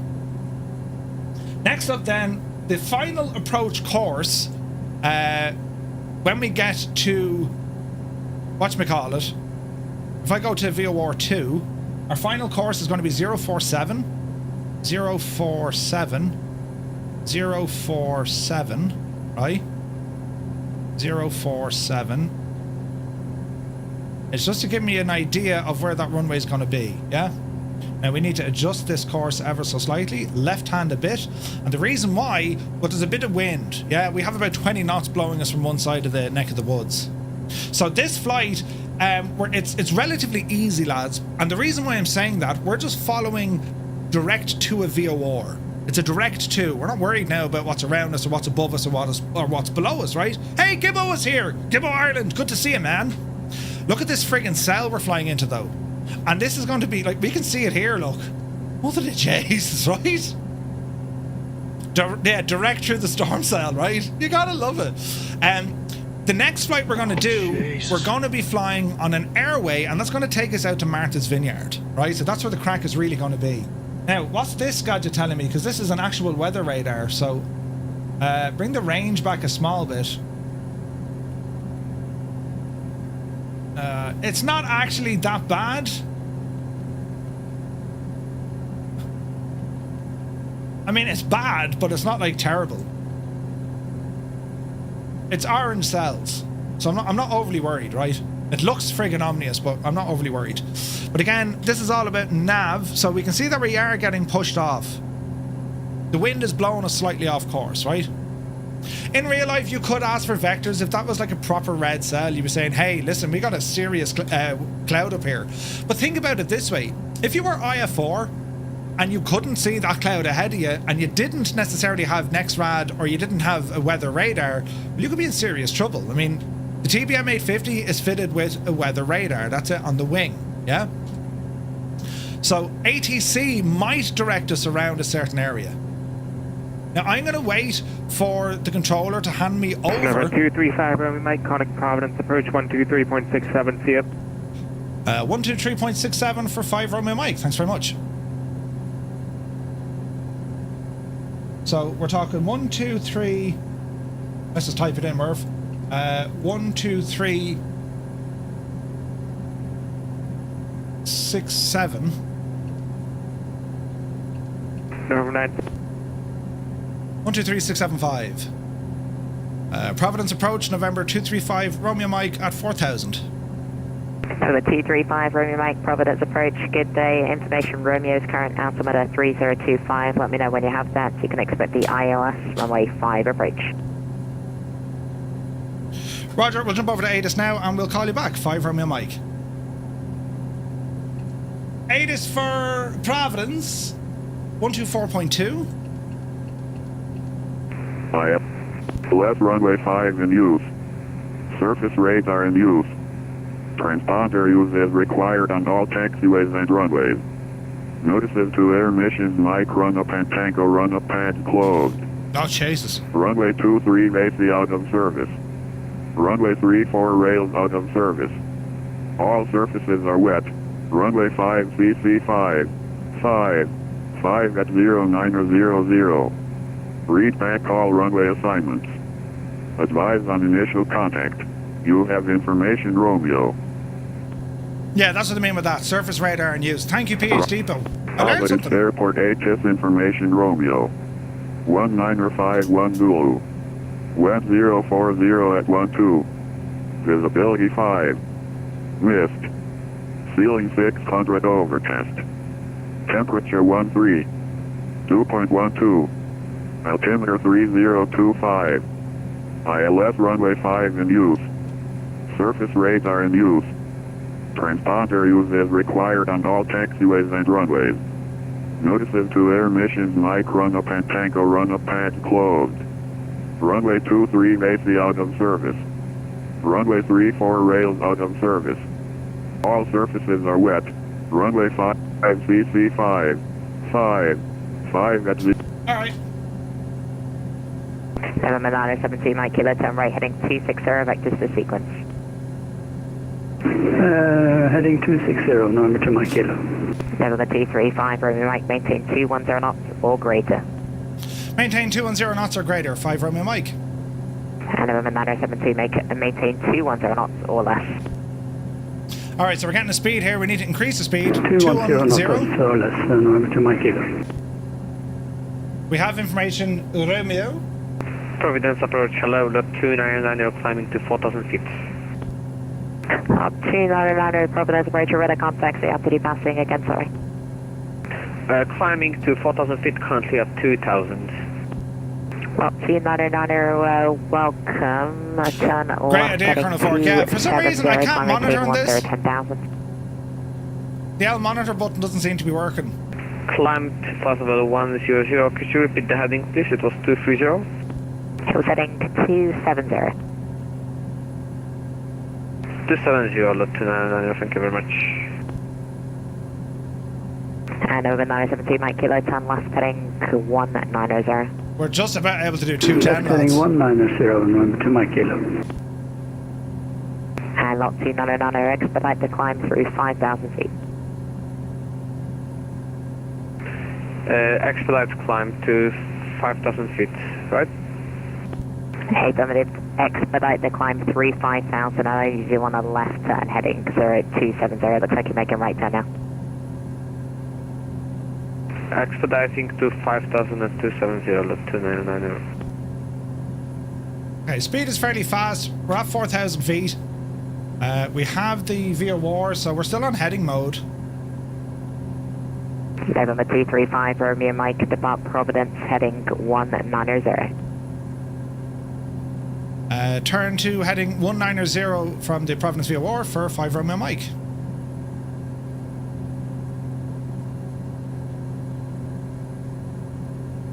We kind of do it now. Or is it from lot 299, am I cleared to flight level 100? Easy now. Easy now. That's departing Providence on the 190, is that right? Affirmative. The joys of what pilot shows it, right? Hey, Captain Gaiman, good to see you.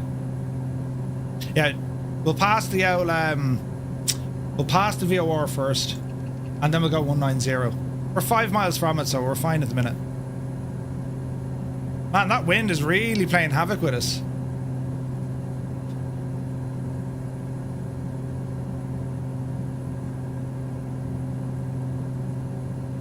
So this flag, once we pass over the VOR station, that flag will go to from, and then we'll key in 190.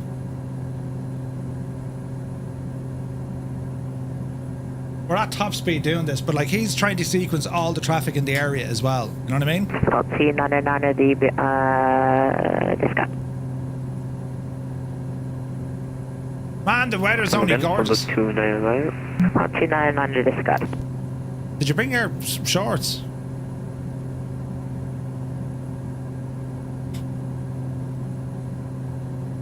Alright, 2 nautical miles out from the VOR. That needle is going to move anyway as we fly over it, so I'm not too worried. As we're getting closer, that needle's just going to go out. I'm not worried. Once we get this straight beyond it, we'll go 190. Alright?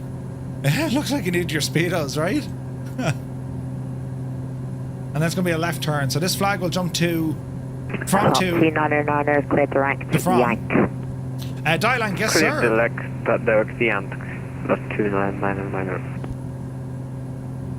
Okay, here's the needle spinning. We're Lot now flying. 299, correction, make sure you maintain 10,000, please. Left turn 190 over the VOR. I am at 10,000, lot 299. I'm showing you 10,300. Yeah, 100% Nathan, 100%. That's weird, I'm on 10,000 currently. Roger, check your altimeter 3025. It's on standard now. Well, the transition altitude in the US is 18,000 feet, so make sure you're on 3025, please. Okay, apologies, on 3025, so 299er, 70 to 10,000 now. Did you want me on a heading of 190? Or was it on the radial 190? There's a question. Yeah, I'm not used to flying in US, but I saw JFK live, so you know, I had to go. Heading, isn't it? Yeah. Oh, let's get there, right. Alright, our speed, we're pushing it. But we're good. ILS is going to be next.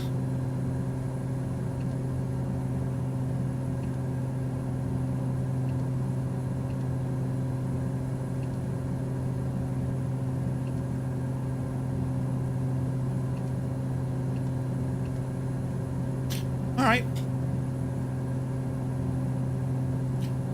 It'll be a right turn, I'm expecting, and then back in then for runway 5. That's what I imagine is going to happen, yeah?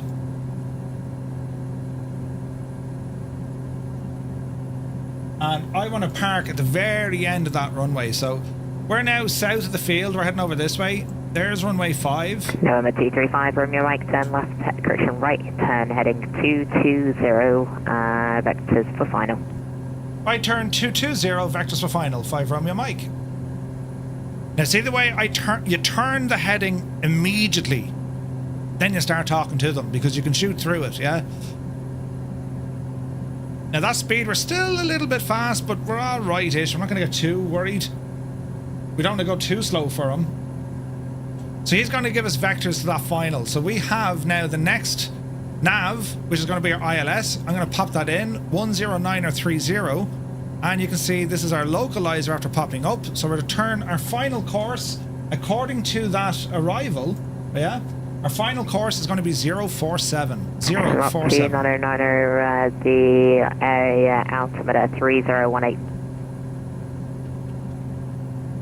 3018 for the altimeter, lot 299er. So we know the runway is behind us, yeah? So we're flying away from it at the moment. Pretty colours in the weather radar? Yeah, man, it's nuts, isn't it? And November 235 for Romeo Ike, the center maintain 2,000 feet. Descend and maintain 2,000 feet, 5 Romeo Mike.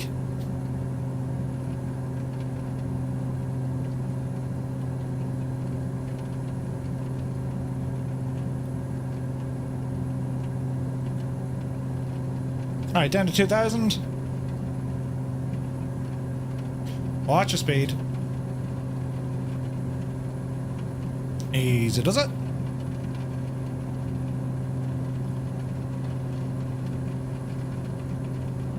Easy does it. This thing wants to go fast. Oh, 2,000 feet in a TBM? Not a bother at all, man.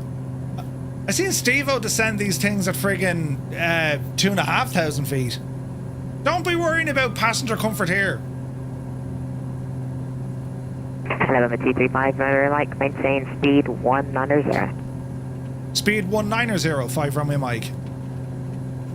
November 972, Mike, kilo, turn right, heading 220. Right, heading 220 for November 2 Mike Kilo. You don't do that in the TBM? Or in the PC-12, really? You should. And November 972, Mike, kilo, descend and maintain 2,000 feet. Watch your speed. Descend and maintain 2,000 feet, November 2 Mike Kilo. I level off 2,000 feet. Watch your speed. Want to keep it at 190. No auto throttle in this, of course. TBM 930 has. November 235, Romeo Mike, turn right, heading 310. Turn right heading 310, 5 Romeo Mike.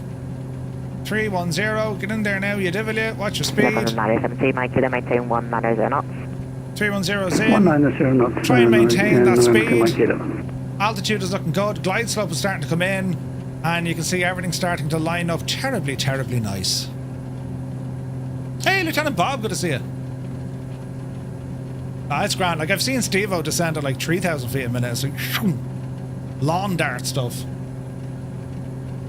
Alright, speed 190er, altitude 2,000, and we're looking for that localizer, and once everything locks in, that's where we're going to fly. Beautiful. Hello, 235, Romeo Mike, you're 2 miles from Kent. Turn right, heading 030, maintain 2,000 to establish good ILS, runway 5 approach.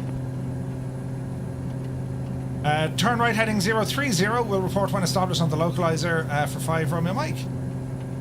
And November 235 Romeo Mike, no need for the report. You're cleared the ILS runway 5 approach. Cleared ILS runway 5 approach. 5 Romeo Mike, thanks. Right. 121.4. No, it's not. Providence Tower is 120.7. November 235 Romeo Mike, maintain 180 knots until a 5 mile final. 180 knots until a 5 mile final for 5 Romeo Mike. Okay, localizer coming in. Approach mode. 180. Final course. 2,000 feet until 5 miles. Then we can slow her down. Next frequency is going to be tower on 120.7. 120.7.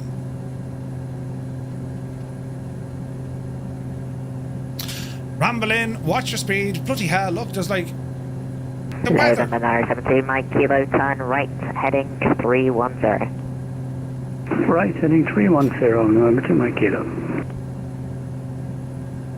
Alright, you're 14 miles out. Speed is alright. We're below the glide for a moment. And we're tuned into the localizer on 109.3. All is well in the realm. 4,000 feet a second, or frames per minute. Either way, you must be running some sort of massive graphics. Yeah, twas a rookie Euro mistake. Hello, yes, may I please? No, Murph, they just cleared you. Just shut up and do it, will you? Yes, thanks.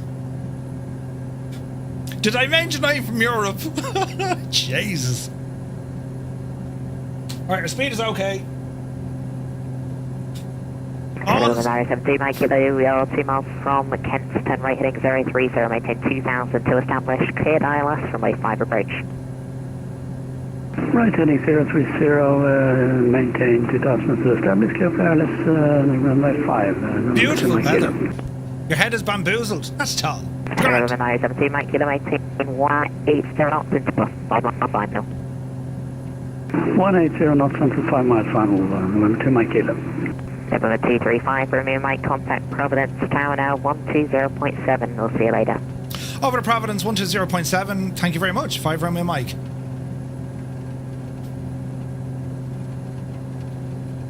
Providence Tower, November 235 Romeo Mike on the ILS runway 5, 10 mile DME.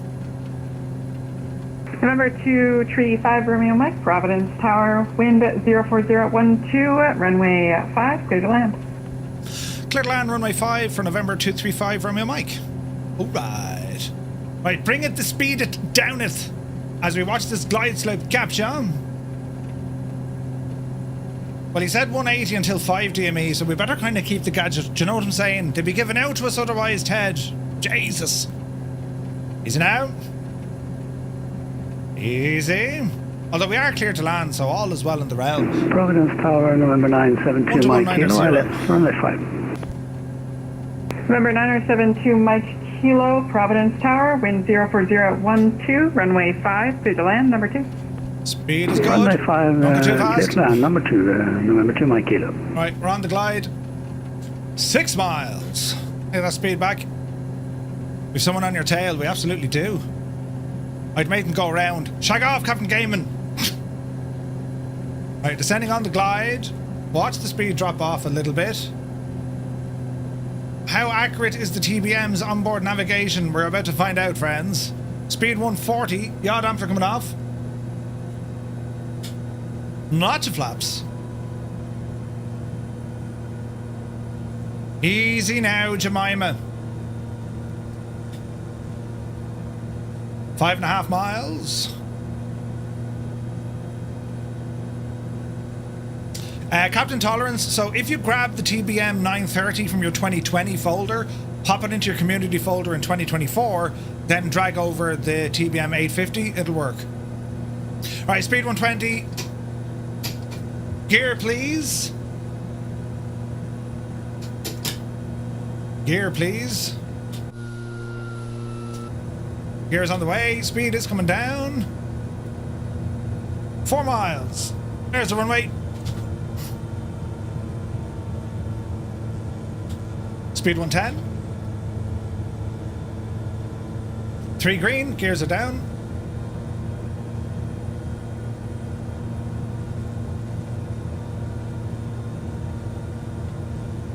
Speed is good. Decision height is 200.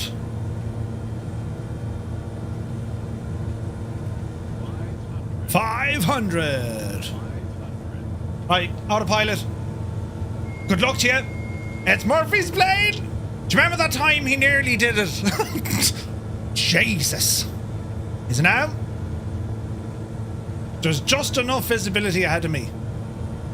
Gear is down, flaps are set, lights are on. Someone have the kettle on when we land. 500. The best voice in aviation. The Garmin guy. Ooh, little bit of wind. 10 knots on the nose, but it's pushing us a little bit to the side. Is now. Decision height 200. We're stable. Continue. You're all right. You're all right.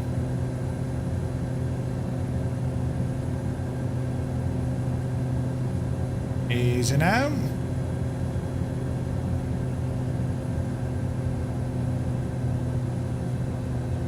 We got a lot of room because I actually want. Jesus, I want to park at the very end of this place. So well, I won't say it'll be a long landing, but like, you know, it doesn't have to be too fancy. All right, power to idle. Watch the flare. Easy now. Easy now. Easy now. Easy now. And touchdown into beta. Keep that center line. There's decel. Flaps coming in. And we'll roll on, man. We can exit on to Charlie, it looks like.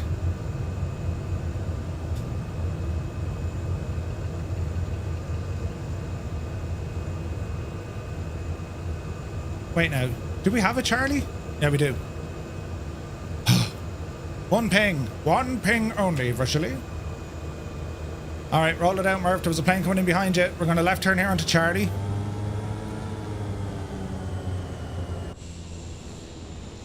Yes, there is a turn.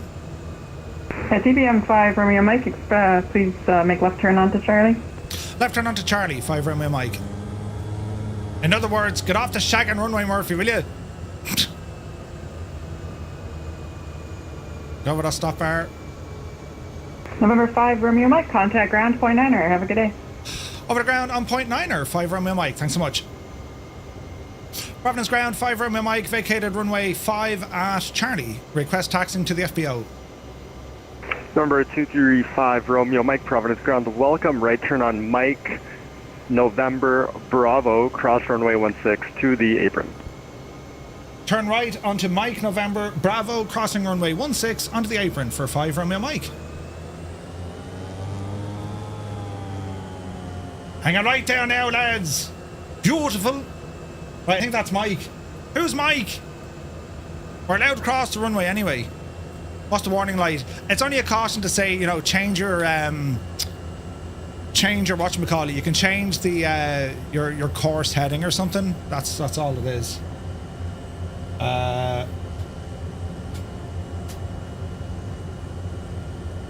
Easy now, Murphy.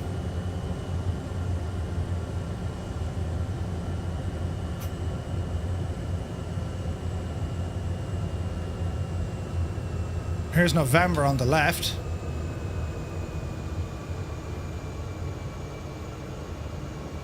Easy now.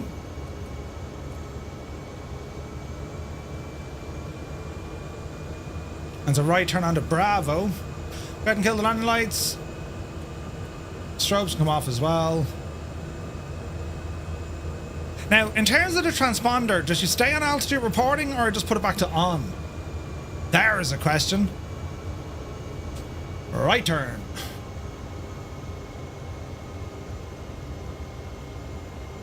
Leave everything on. Stay on alt. Okay, cheers, lads. November 2 Mike Kilo, contact ground, point 9er. Have a good day. Contact ground. How did I change frequency there, lads? Interesting. I swear there's a button I'm pressing, right? Oh, that's ground, November 972 Mike Kilo, vacated runway 5 at Charlie. Request taxi to the J ramp. Number 972 Mike Kilo, Providence ground, welcome. J ramp, taxi Mike Bravo, cross runway 16. Mike Bravo and cross runway 16 to the J ramp. And on to Mike Kilo, thank you. All right. The FBO's over here on the left.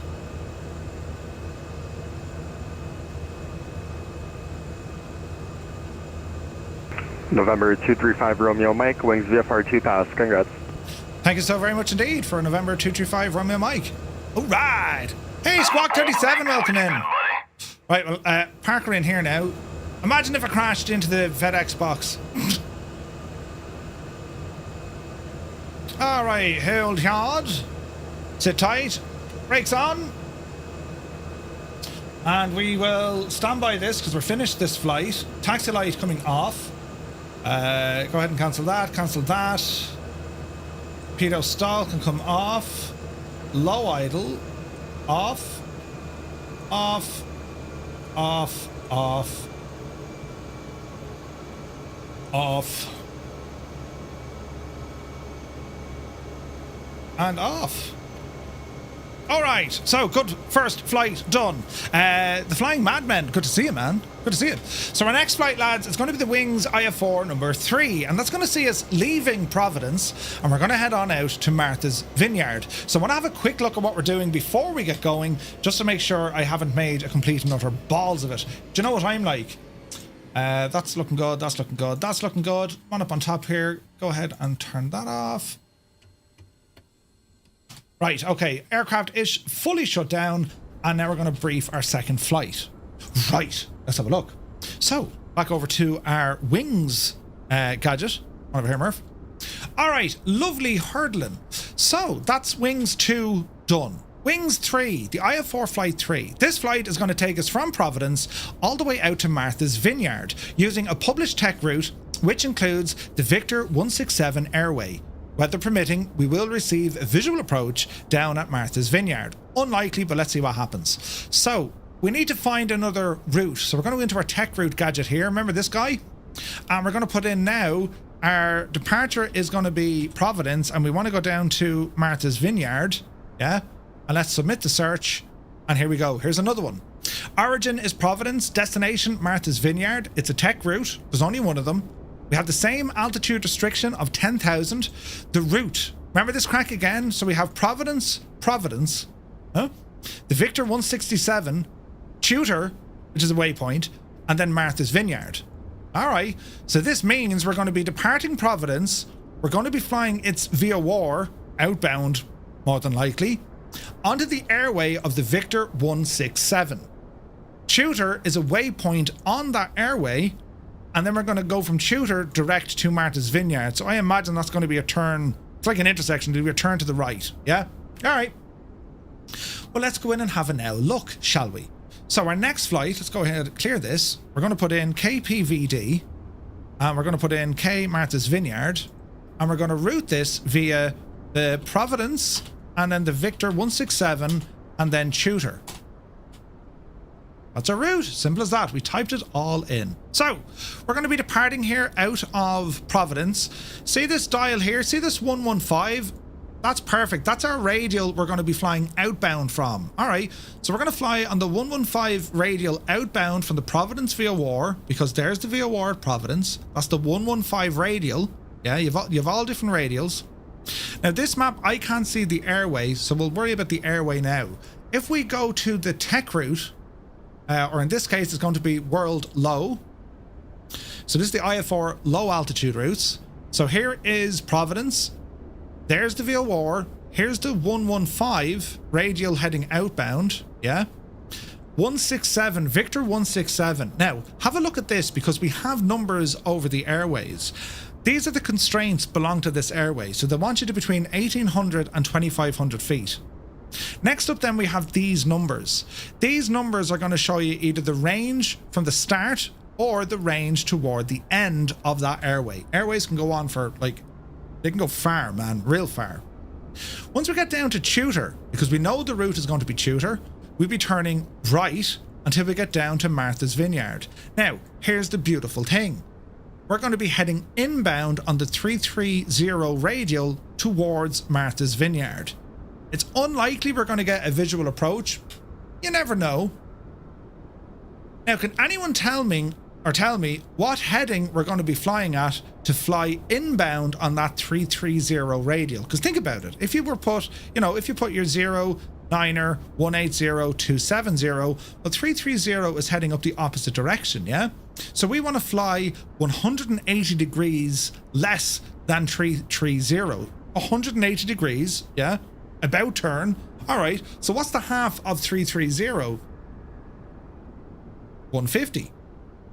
150. So we're going to fly on the 150, which would be actually down here. Okay, so we're going to leave Providence on its 115 outbound radial. That makes sense. We'll get our altitude somewhere between 1800 and 2500. Now that'll change the further out we go. See the way it goes 1800, 3000? Yeah. We're going to do a turn here down to the right at Tutor. That's where we're going to, that's where we know we're going to turn, right?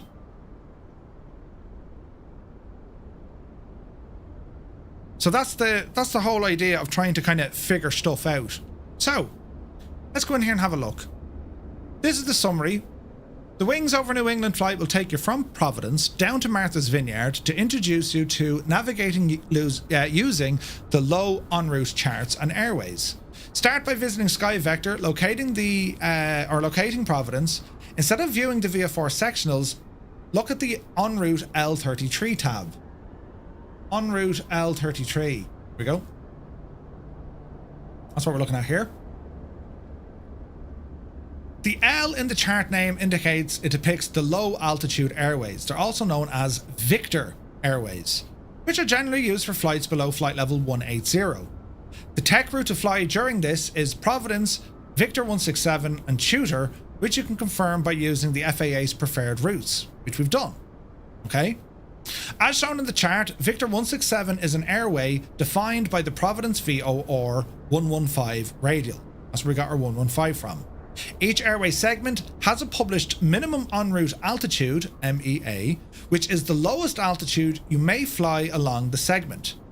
The MEA for Victor 167 is 2500 mean sea level, which is shown above the black rectangle V167 label. The 1800 that also lists indicates the MEA can be lowered to 1800 when authorized by air traffic control. All right, so this fancy number here, lads, means, come back to me. Jesus, come back to me. Where are you? Up here. This number here, our minimum is 2500 feet. Minimum. So we got to stay above 2500 feet unless ATC tell us we can go below. But even at that, it's going to be down to 1800 feet. All right. That's fairly straightforward. Immediately below the V167 label, the 22 indicates the distance in nautical miles of the segment between Providence and Tutor. So that 22 is the distance between Providence and Tutor. All right. If you look at the next segment, you'll notice that it's 7 nautical miles from Tutor. There's the 7 up there. So you guys see that? So you're 22 miles, then you're 7 miles. Okay. You'll notice 7 nautical miles from Tutor to Zunix, the next waypoint on the airway. The enclosed 29 with the arrow shows the cumulative distance from PVD to Zunix. Okay, so Zunix is the main one here, so that must be the one in brackets, the total distance. All right, that makes sense. So these range numbers are the distance between waypoint to waypoint. That's okay. The enclosed 29, that's grand. So the cumulative distance between Providence and Zunix and the box 78 near the Victor 167 labels, well, they depict the full length of the airway between Providence and the Marconi VOR. All right. Also notice that Tutor can be defined in 2 ways. You can do it on the Providence 115 outbound on the radial at 22 miles, and also the intersection of the Providence 115 and Martha Vineyard, it's 330. So you have 2 VORs coming in. So we can track the distance from Providence once we get to 22 miles, right? Or when we intercept the Martha Vineyard 330 radial from its VOR. Therefore, any aircraft equipped with DME can identify Tutor using the first method, while other aircraft can identify the waypoint by tuning the Providence 115 and 330 radials using both nav radios and finding the location where the needles are centered. All right, So we're going to plan, once we are 22 DME from Providence, right? New sheet of paper for this one, Murphy. So once we're 22 miles from Providence on its VOR, that's when we'll be turning. 22 DME. All right. Spend some time reviewing the en route chart until you're confident you know how to navigate.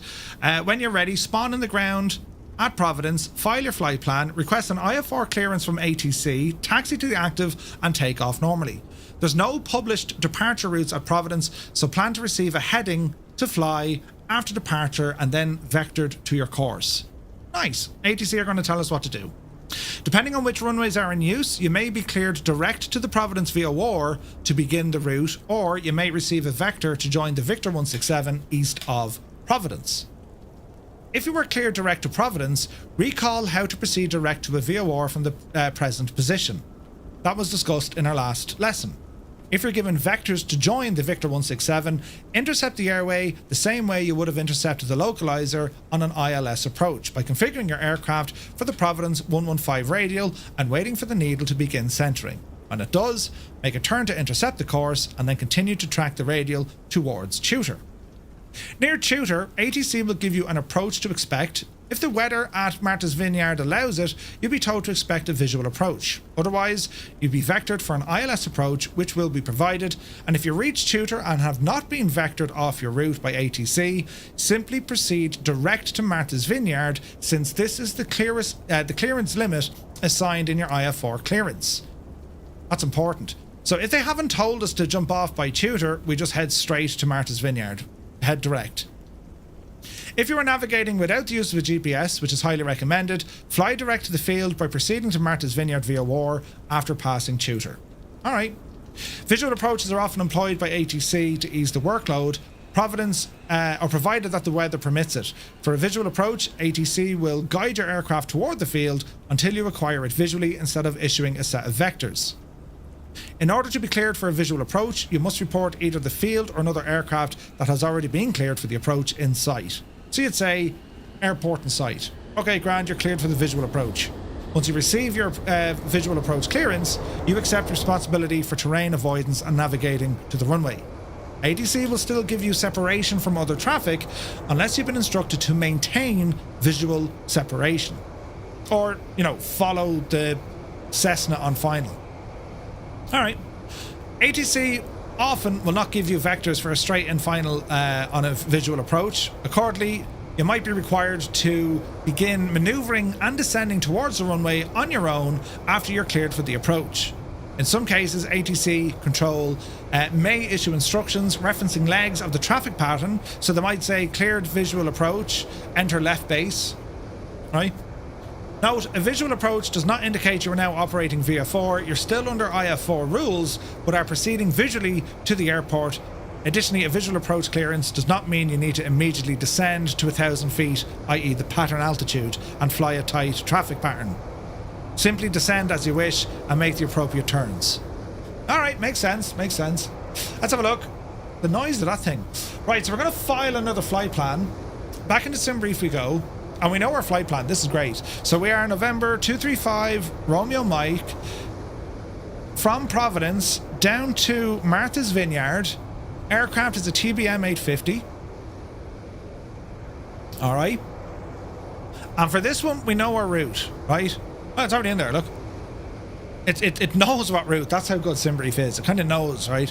So we know it's going to be the Providence VOR, the Victor 167 Airway, Tutor, and then MVY, which is the Martha's Vineyard VOR. Alright? That's good. We will fly. We need to pick our own altitude for this one. So what's the rules on altitude, lads? If we're heading due east? Due east? Yeah?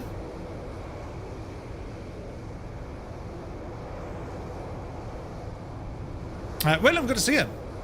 Odd.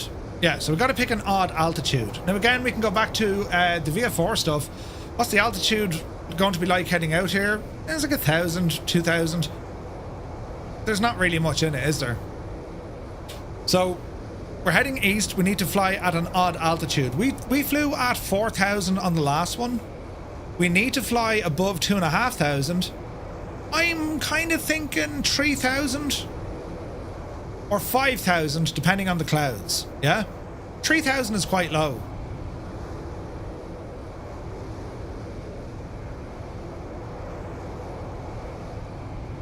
We'll go 5,000 and let's see what that does. We can always change afterwards. We can ask them, right?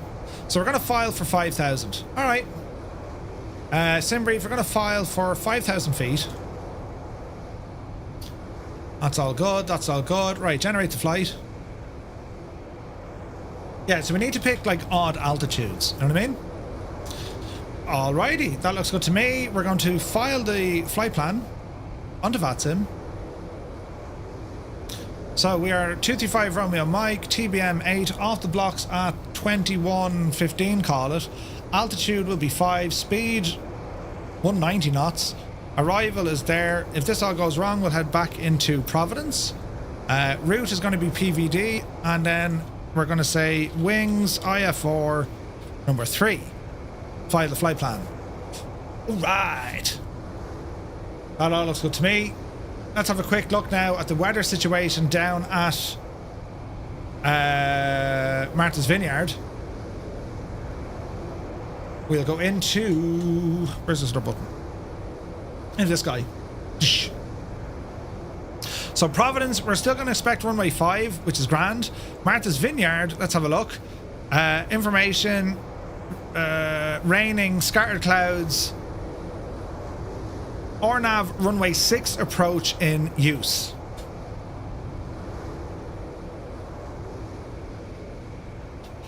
All right, we've got an RNAV to do, runway 6. Navigraph, let's have a quick look. We can unload this flight and pick up our new one from Simbrief. There we go. RNAV is why I don't recommend not having GPS today. There's no ILS for runway 6. That's okay, we'll have to look at the RNAV. So, alright, so we're going to depart from runway 5. There is no departure. Martha's Vineyard approach is going to be the RNAV for runway 6. And we do have VOR in here as well. This is going to be interesting. From Martha's Vineyard, there's an ILS 24. Is that used?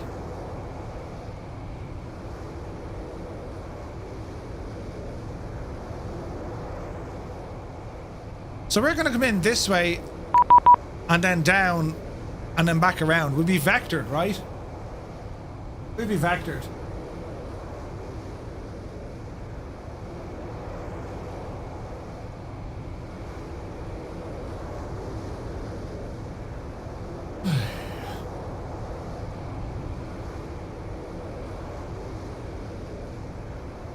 How did I just get 8 cars? That's fancy.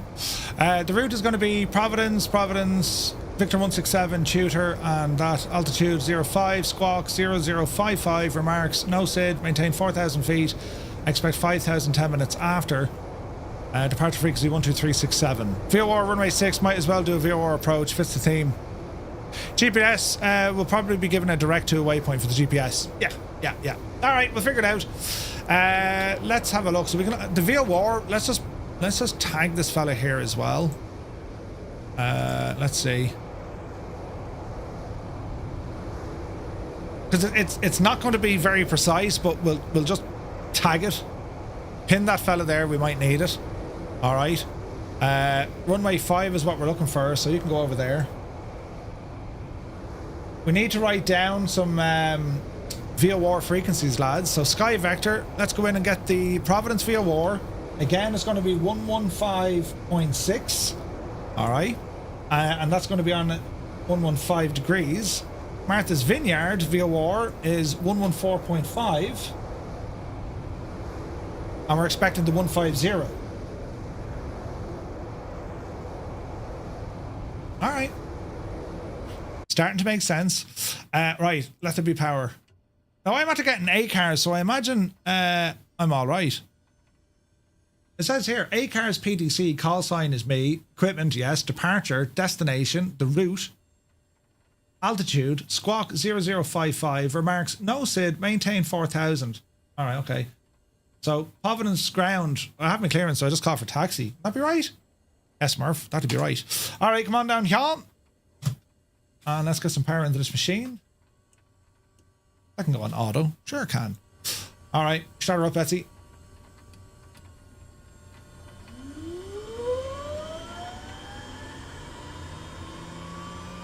Captain Toller says, VOR runway 6 might as well.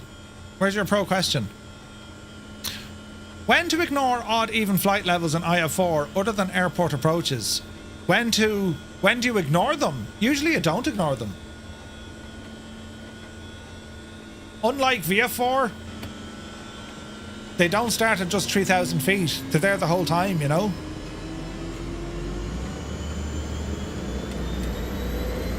Above flight level 400. Man, Adam controls.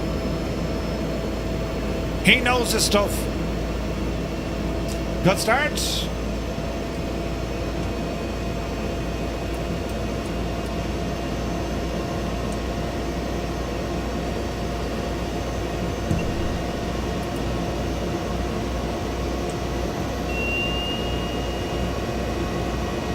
High idle.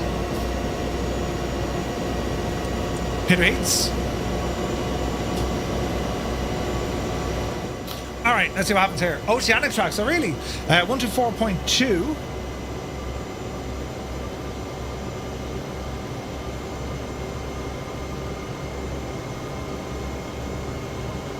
Five CC 5 at 0900. Read back call runway assignments. Advise on initial contact. You have information, Sierra. There's my two VORs. Airport ATC information, Sierra. Let's have a listen. 2051 Zulu. West 040 at 9er. Visibility 5.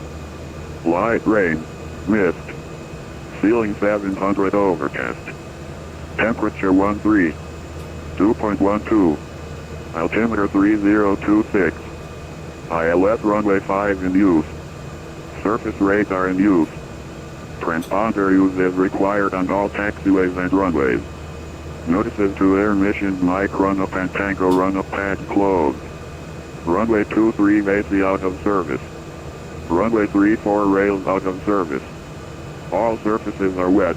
Runway 5 CC 5 at 0900. Read back call runway assignments. Advise on initial contact. You have information, Sierra. All right, information Sierra is current. Providence Airport ATC information, Sierra. 2051 Zulu.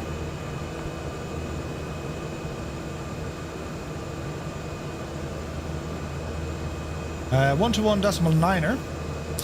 And after we talk to here, 121.9er, it's going to be 120.7, and then we're on then after that. Okay, so we want to dial in. So we're on VOR here. We want to be on the 115 radial. Yeah. Let's go ahead and dial all this in. 115. That's all looking good thus far. Let's arm that altitude, but we'll go IAS. It's going to be 4,000 and I expect 5-10 minutes after departure. And then we'll be over to 12367, advise ATIS. Alright, let's see what happens. Providence ground, November 235 Romeo Mike. We have our clearance and we have information Sierra on board. Looking for our IFR Wings 3 flight.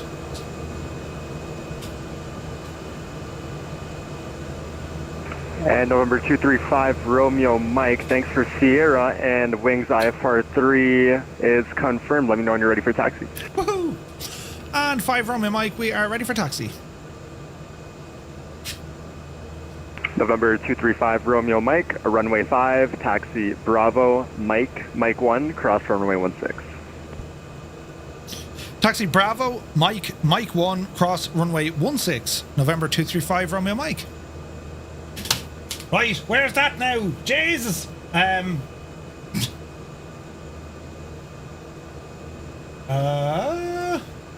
Let's have a quick look. What do you say? What do you say? Where's me marker? Right. He said taxi Bravo.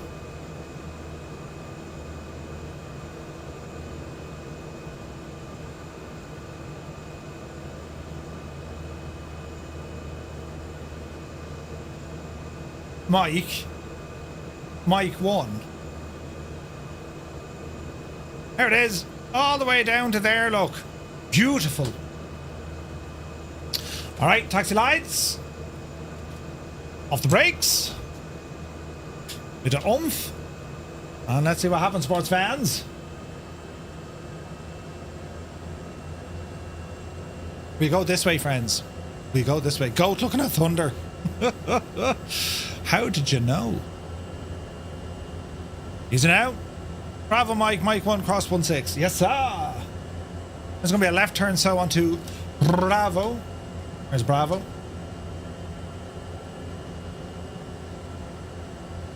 want to go left and stay left. Although, hang on now, where does that go? What are you? I'm going to hazard a guess that this is Bravo. And if I'm wrong, all they're going to do, lads, is give out to me. Right. Now what do we do? Stay going, says you. Bandit 29 Providence Ground. He didn't get... 29. I can just give you straight up to 2,500 on departure. That's cool. We'll come to 2,500 on departure. Taxi signs aren't great, yeah. They're alright. What's your speed, Murph? I'm at a 29er contact, Providence Tower, 120.7, bye-bye. Hi, Providence Tower, 120.7. Give me a right turn here now.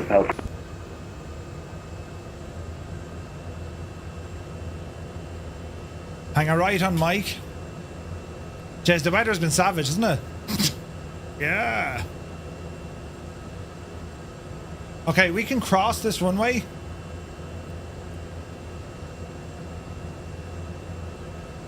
Left. Right, it's clear. It's all clear. All is well in the road. Right, let's see what Providence happens. Information Tango is now current.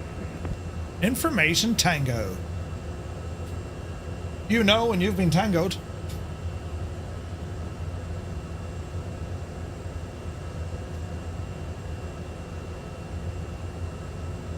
Okay, Mike 1 is all the way down at the end there.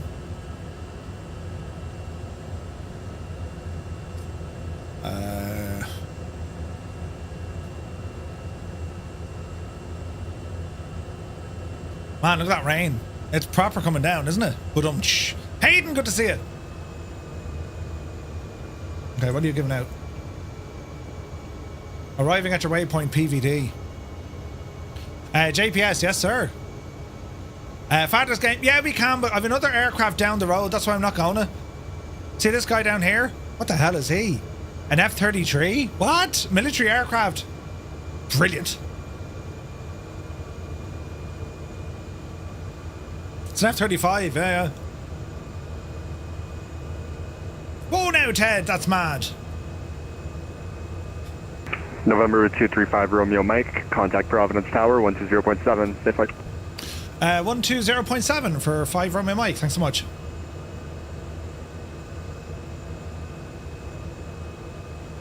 Uh, 123675 is going to be next. 123675. 123675.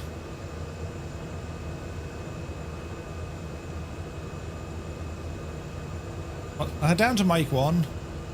Where did we get down there? Line up and get sandblasted. Feel free to paint your plane. Or paint your plane. Yeah.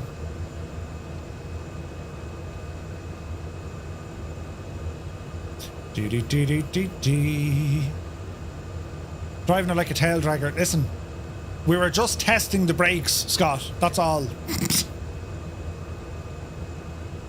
Providence Tower, November 235 Romeo Mike is holding short of runway 5 at Mike 1. Ready for departure.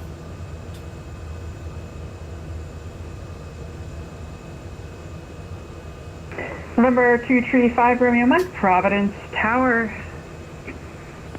Wind 030 at Niner. Turn right heading 100 runway 5, clear for takeoff.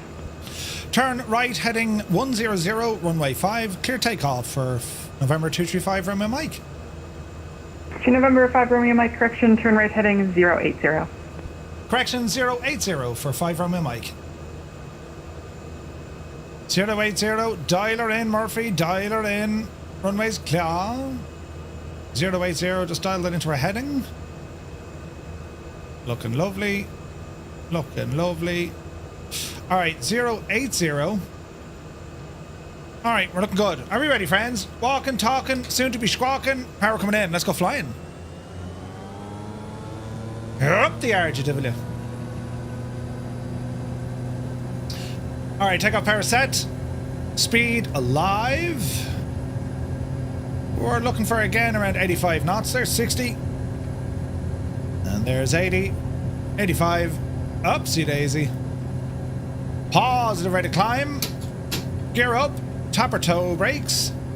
Also center line. The wind is taking over. Easy. Easy. Yep. We're going the wrong way.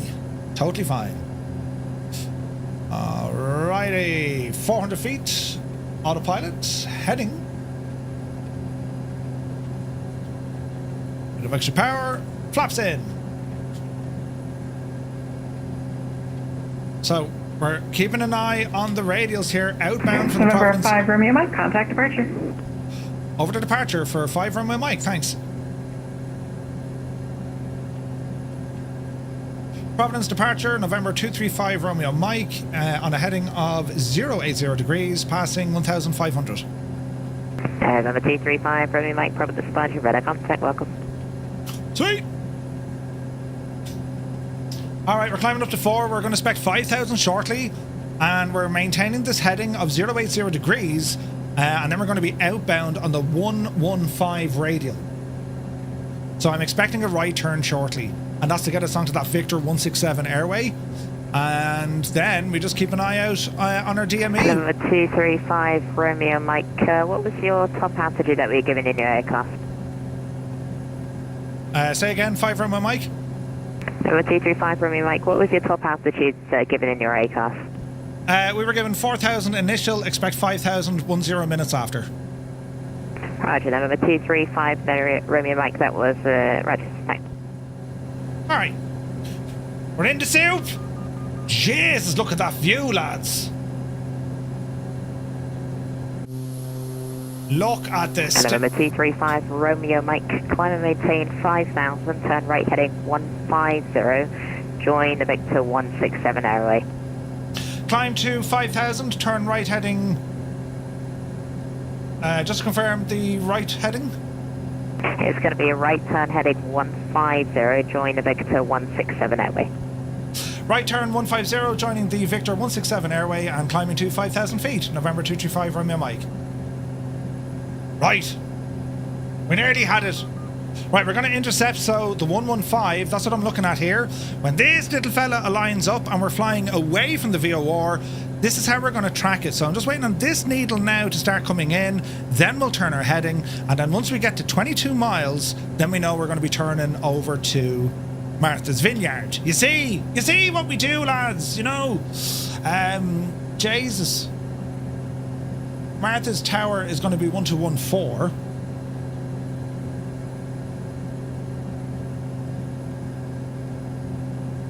The ATIS for Martha's Vineyard is going to be 126250.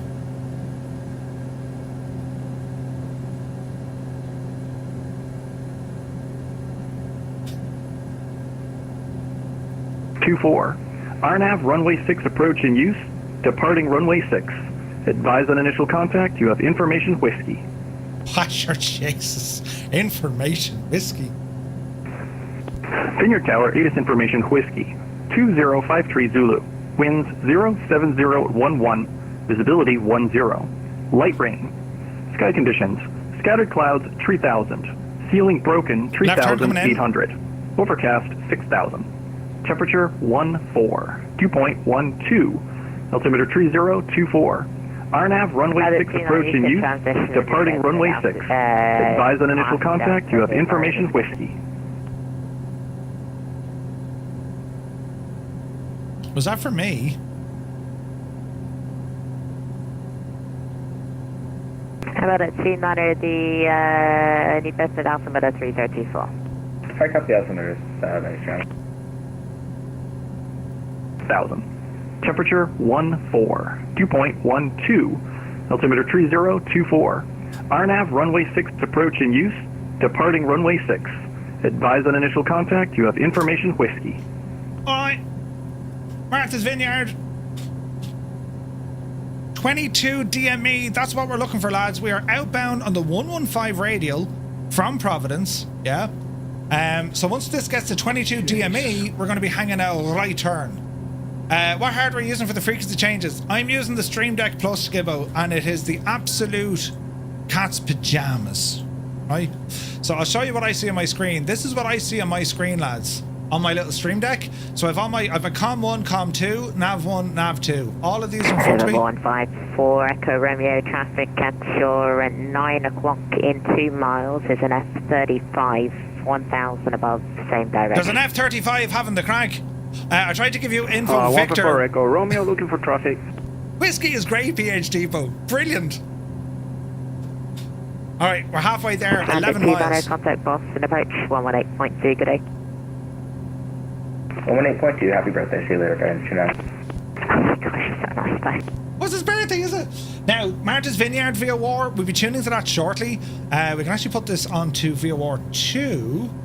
That's a standby frequency. And 154 Echo Romeo, that traffic now is at your 12 o'clock, correction, 11 o'clock in 2 miles. So the course is going to be 150. Traffic inside 154 Echo Romeo. Number 154 Echo Romeo, roger, maintain visual separation with the traffic. Roger, maintain visual separation. There's the rain again. 154 Echo Romeo. Attention all aircraft, Providence, ATC information, uniforms occurring altimeter 3026. 3026. We're okay. Yeah, the Number weather. 154 Echo Romeo, contact Boston approach 118.2, let them know that you have the bandit inside, good night. Look at that weather, man. You couldn't have planned this any better. Just to confirm, 118.2, right? Affirmative.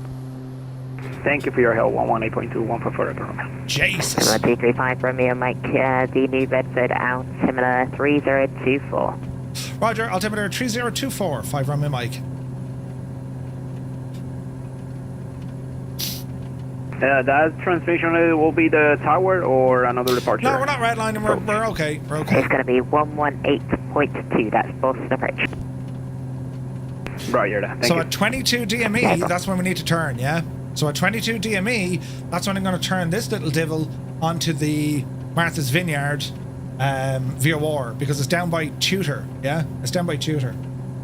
So I'd say we're slightly off. Just looking at the wind, we're probably slightly off, but I have an idea where we are. We're outbound. It should be on the 115, but the wind is kind of blowing us out, lads. Like, we're dealing with 22 knots of wind. So, like, what do you do? Oh, Jesus, look at that. Gorgeous. Look at this. Number 235 Romeo Mike, contact Boston approach now 118.2. What's that? Over to Boston approach 118.2 for November 235 Romeo Mike. We'll see ya. 118.2. Yeah. 118.2, 118.2, 118.2, 118.2.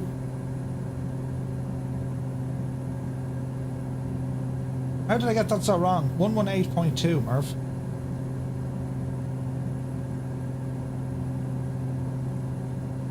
Coast Guard 6023, Otis Airbase. Boston approach, November 235 Romeo Mike, 5,000. November 235 Romeo Mike, Boston approach, Cape altimeter 3025. 3025 for 5 Romeo Mike. Now there's our intersection when we need to turn, so we're just going to turn. Somebody calling at the Coast Guard station. Coast Guard 6023. Coast Guard 6023, Boston, go ahead. Team 0, Sikorsky H1 or H60 down the Delta information echo on board, looking for VFR2, Cody Hunk. Right turn coming in. Coast Guard 6023, Roger. Do you want to park for the runway or the ramp? We'll take just up the road here on the ramp, Coast Guard 6023. That sounds like Coast an Guard epic fill. 6023, Roger. Departure from the ramp will be at your own risk. Report airborne. Report airborne on risk, Coast Guard 6023. Bandit 29, contact with Martha's Vineyard Tower on 121. I don't think I need to tell him. Like, he should know our clearance was to here, wasn't it? Then 29 will contact our see you later. And we do have the field train. Thanks. Yeah, I shouldn't have to talk to him. Like, it's we know what we're doing. Just get your ass back on track. I kind of went a little bit over there. It's the wind knocking us off, though. November 712 Charlie, contact Providence approach It'll be 123.67, yeah. Do some scope. Forward to Providence, approach 23670, 712 Charlie Charlie. November 235, Romeo Mike, let's see, Martha's information, whiskey's current, and what approach would you like for your viewers? Whiskey is current. Wouldn't mind the, I think it's the RNAV runway 6 approach, if that's okay, for 5 Romeo Mike. November 5, Romeo Mike, you can expect that to sort of maintain, actually just maintain 5,000 for now. Maintain 5,000 for 5 Romeo Mike, thanks. That's very kind of them, wasn't it? Coast Guard 6023 Airport. Epic fool 6023 is flying Roger, helicopters in America. I mean, is there anything that he can't do? Jesus. Murphy, will you get yourself on track? Mother of you. Look how far off the route I am. Get in there, quick.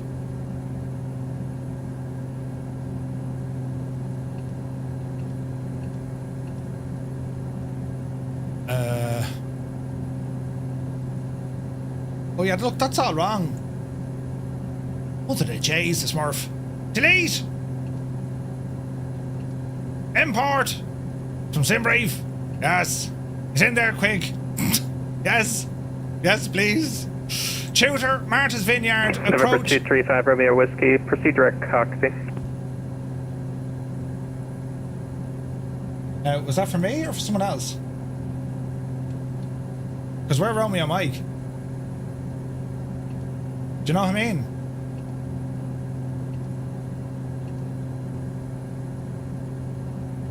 Last call, was that for 5 Romeo Mike? November 5, Romeo Mike, affirmative, proceed direct cockpit. You can expect that to start cockpit for the RNF runway 6. Roger, just the waypoint, is it, can you say again the waypoint? Jesus. Yeah, no problem. It's cockpit. It's Charlie, Oscar, Kilo, Bravo, India, initial approach there. The cockpit, Roger, for 5 Romeo Mike.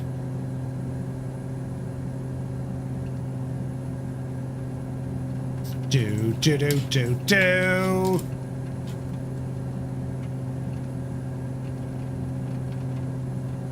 Backspace.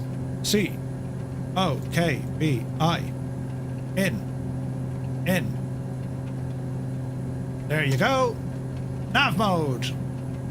GPS. Coast Guard 6023, did you want to fly following dinner? Fly following available, sir, will be remaining 1,000 feet or below, given the weather. 6023.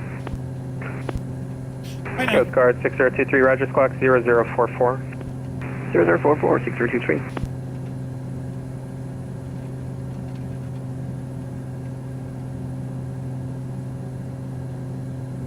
Okay, why aren't you flying us there, Chief? Cockpit, course 199, yes.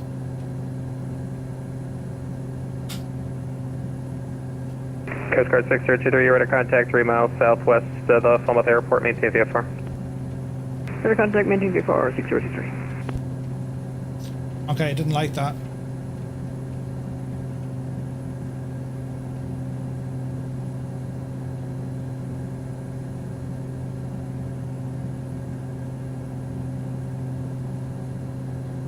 Keep returning, November Murph. 5, Romeo Mike, this is to maintain 3,000. Does that maintain 3,000? 5 Romeo Mike.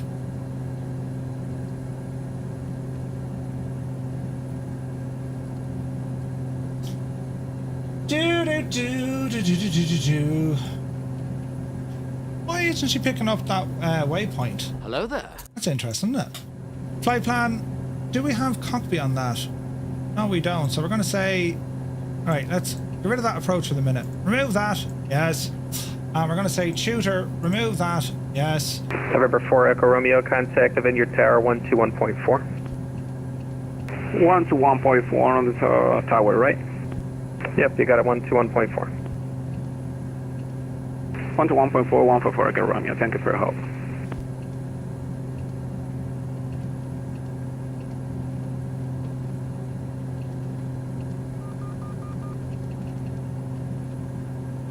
Right, back onto nav now, please. Let me see, intercept.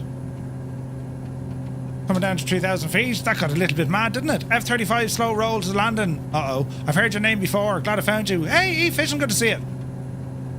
You're very welcome in. Yeah, we're just getting this tidied up here because that's called the proverbial curveball. And, well, all is well. All is well. We're completely winging this one, lads, at a rate of knots you wouldn't expect. Keep turning on course. We will pick up the Cockby waypoint. That's okay. And then flight plan, Cockby, and then somewhere else. It'll be the RNAV for runway 6.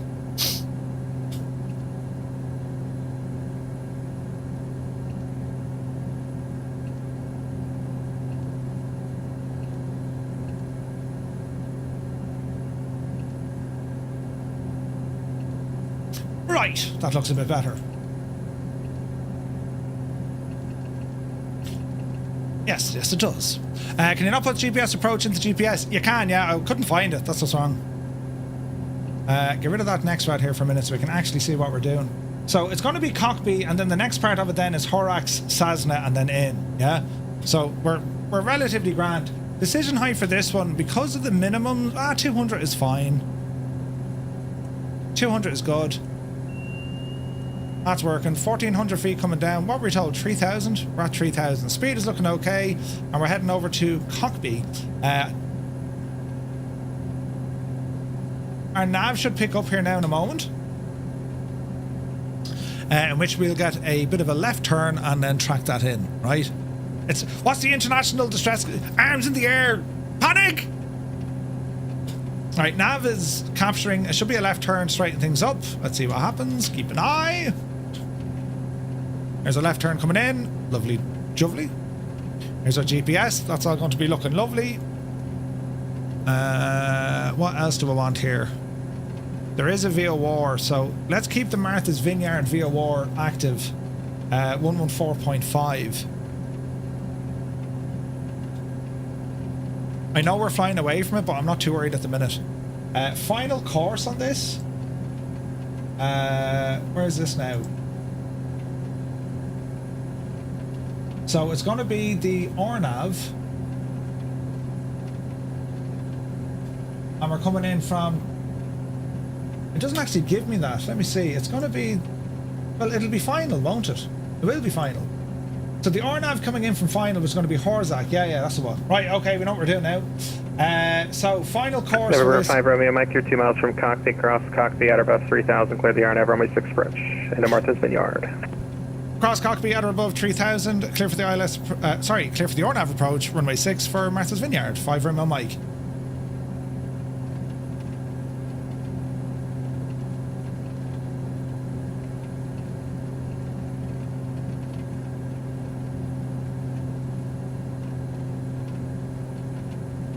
It says 2,100 feet. Alright, in we go. Bring the speed back. We're going to be talking to Providence 123. 123675. Is that right? 123675?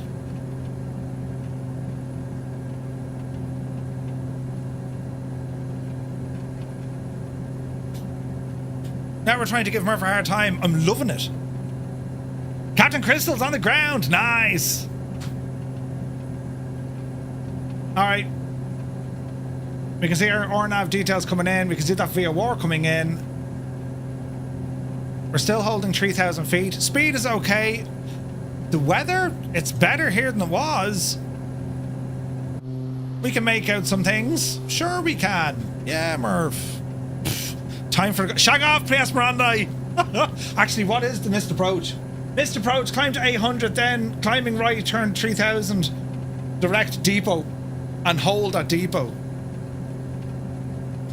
Just in case they throw it in, do you know what I mean? Depends on the Cessna ahead of me. I'll back off the speed a little bit now. Now, do I talk to approach or straight to tower? This is interesting, lads. This is interesting. It's lots of fun. Cessna went VFR into IMC. Oops! Hello? I can't see out my window. Right, we're coming in on Horax, left turn then, and left turn. So far so good.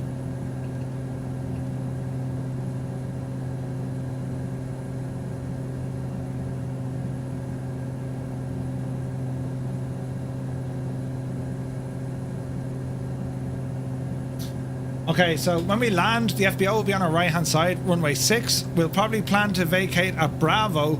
If we get Charlie, we're laughing, but it'll probably be Bravo. This is where we are now. Horax, Zasna, and then Psylocke. Alright. I got the I have a TVM barreling down the RNAV. Hustle, hustle. Alright, let's see what happens.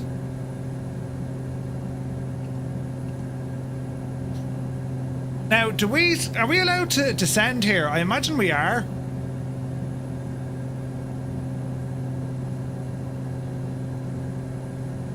I mean, we're clear for the approach, so we just gotta wait until we can start descending. Don't go too slow, Murph. Because we're gonna capture that glide slope now, yeah? Like, we're 10 miles out. At what stage do we talk to Martha's Vineyard? November 5 Romeo Mike, you seem to be above your profile. Just want to confirm you're descending for the RNAV. Roger, descending now for 5 Romeo Mike. Shh. Shut up, lads. Oh no, hang on, 2,000 feet. You muppet! Jesus, we're breaking things. Get down there now, quick. Say nothing to no one. Say nothing to no one. Shh. It's grand. We were staying up this high because we were liking the weather. Yeah. November 235 Romeo Mike, contact Vineyard Tower 121.4. Over to 121.4 for 5 Romeo Mike, thanks.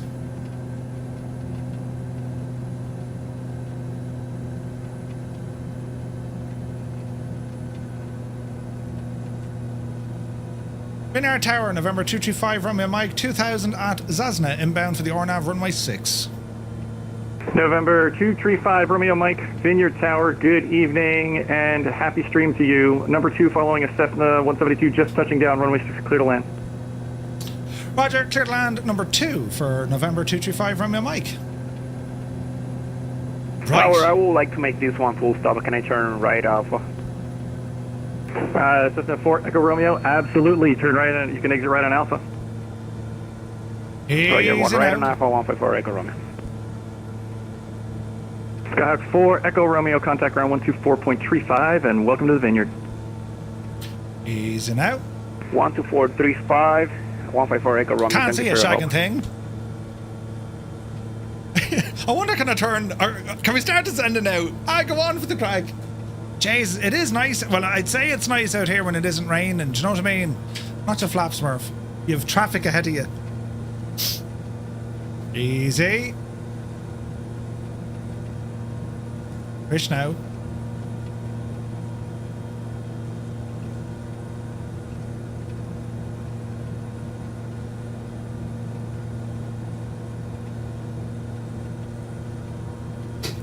Pop the gear. Bring the speed back. Easy now, Jemima. Easy now. Oh man, that looks impressive. Ground, Doesn't this it? is Cessna 154 Echo Romeo, clear of the active on Alpha, ready to taxi back to the FBO.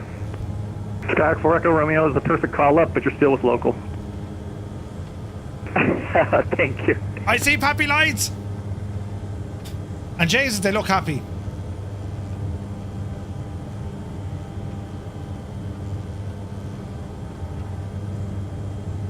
How precise is the owl? Vineyard is full of rich folks who don't like noise, right?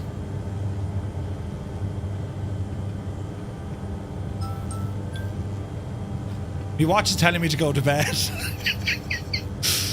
Has the right idea.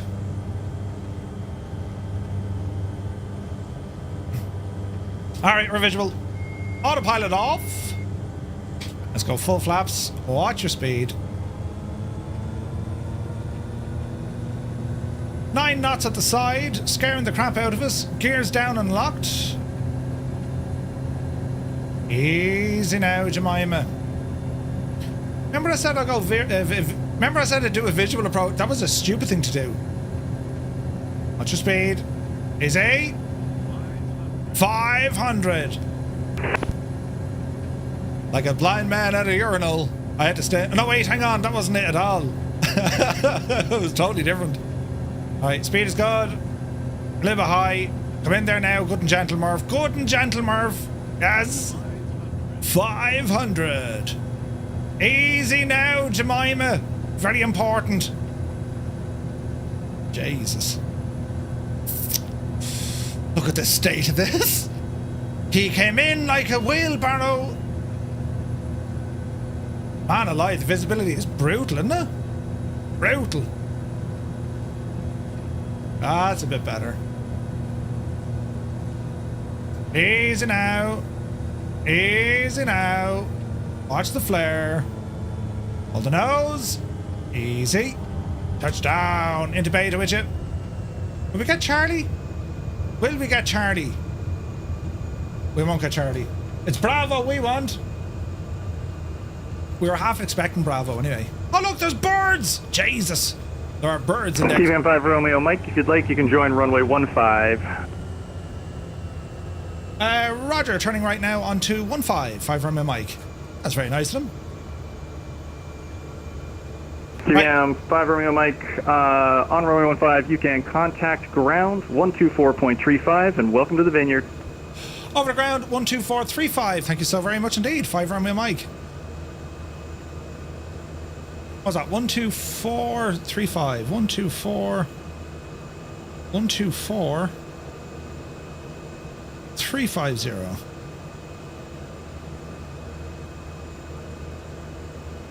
Vineyard ground, 5 Romeo Mike, taxiing off runway 15. Looking for parking over at the FBO. November 235 Romeo Mike, welcome to the Vineyard, taxi parking via Alpha. What's up, Murphy?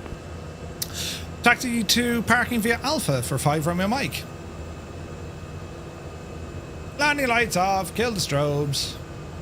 Welcome to November 235 Romeo Mike, congrats on passing the TRACON today. Thank you very much indeed, 5 Romeo Mike. Up the yard, you divil ya. Brilliant. Is now.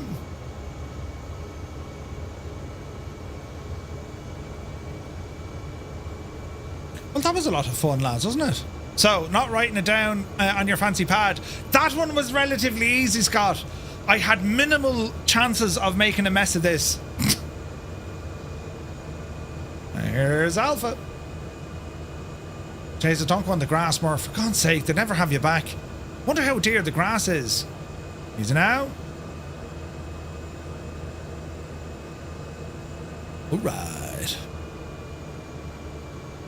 Now don't run over them, Murph. You know, they're a great bunch of lads. We're going to the FBO, so don't mind you lads now for the minute. We're going to park right in front of the door. Don't hit your man's trolley. Jesus. Easy. Easy. Oh, look at your man departing. Look, savage. Alright, that looks good to me. Okay, brakes on. Brakes are set. Taxi lights coming off. Strobes already off. And well, let's turn off these machines. So, standby mode. EFIS. Trims. Low idle. Lead air off. Fuel pump off. Good, good. Pedos off. Ignition off. Do I turn them off? Yeah, they're off. And power. All right. They knew we were coming, right? The grass is important, Murph. I actually heard that. Our groundskeeping is union, so we can't pay extra for mowing the lawn. Brilliant. Brilliant. All right, power coming off in the machine. Prop back. Looking good here, looking good there. Lights off. Gen's off. Battery off. And we'll jump back here and get ourselves ready to go for the fancy, some sort of cocktail, I would say, right, over at the Vineyard. Right, lads, there we have it. we have completed the IFR flights 2 and 3 live on stream tonight, so do be sure to watch it back, right? Now, if I did this right, Volanta should have been live during all of that, which it was. So we had 2 flights, right? Let's see here now. So that's the active flight, end that flight. So our first flight, well, let's have a look. Can I go back to the first? How do you do this in Volanta? Flights. Okay, KBOS. So this is our first flight, all right? We departed out of Logan, out of Boston, right?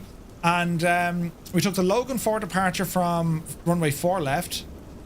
And we were vectored around until we picked up that VOR all the way down into Providence. Once we got over, we overflew the VOR, and then we were vectored in for the ILS landing for runway 5. That was into Providence, landed at 101 feet a minute, nothing too shabby. Our next flight then was from Providence out on the airway of the Victor 167.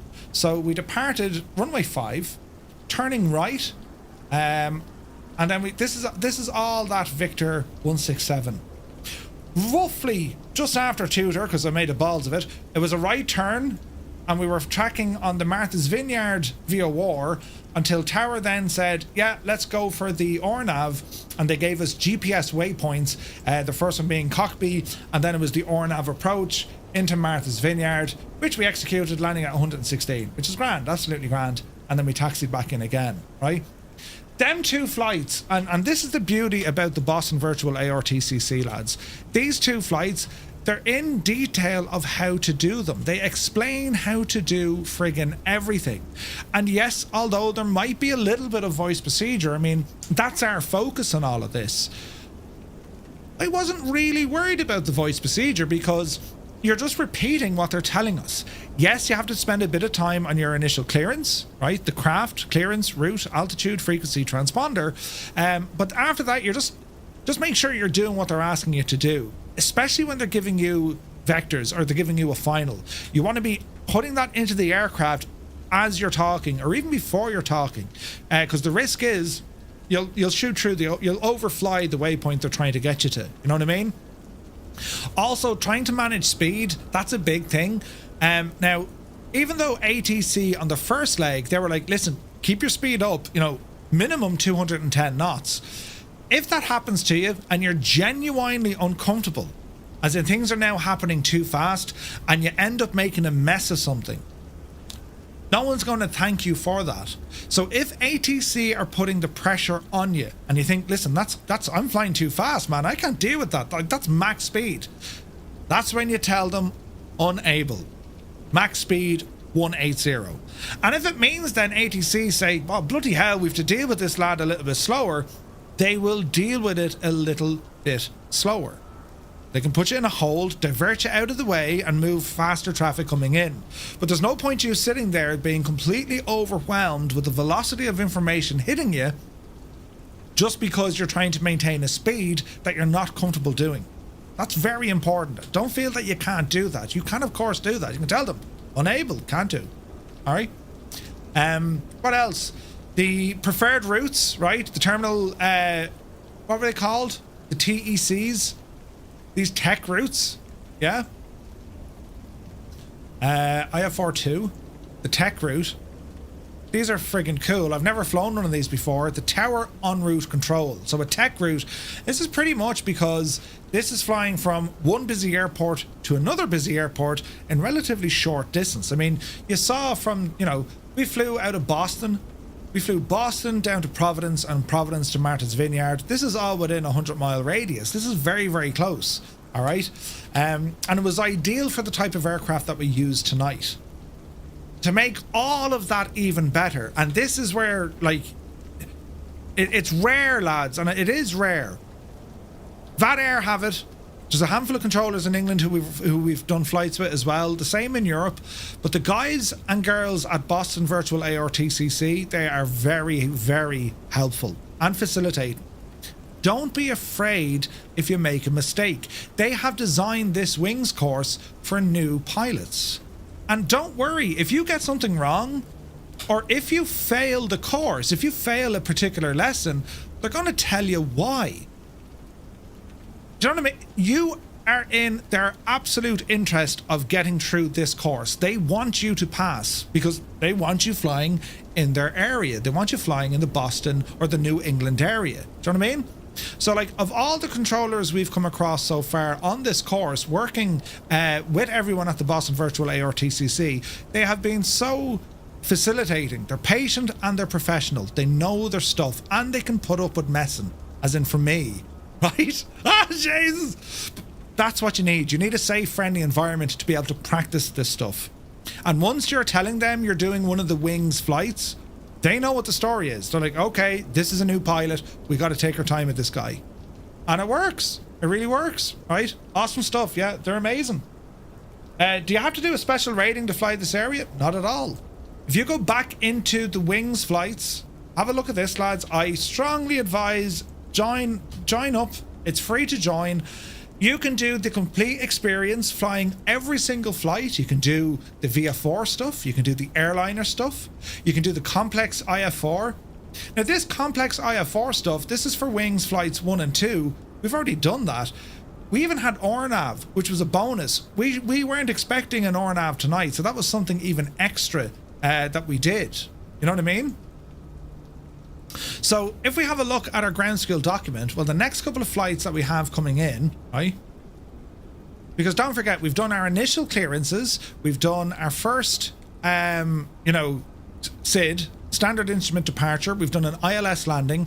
We've now flown VOR navigation with an ILS landing. And we've also done a airway, yeah?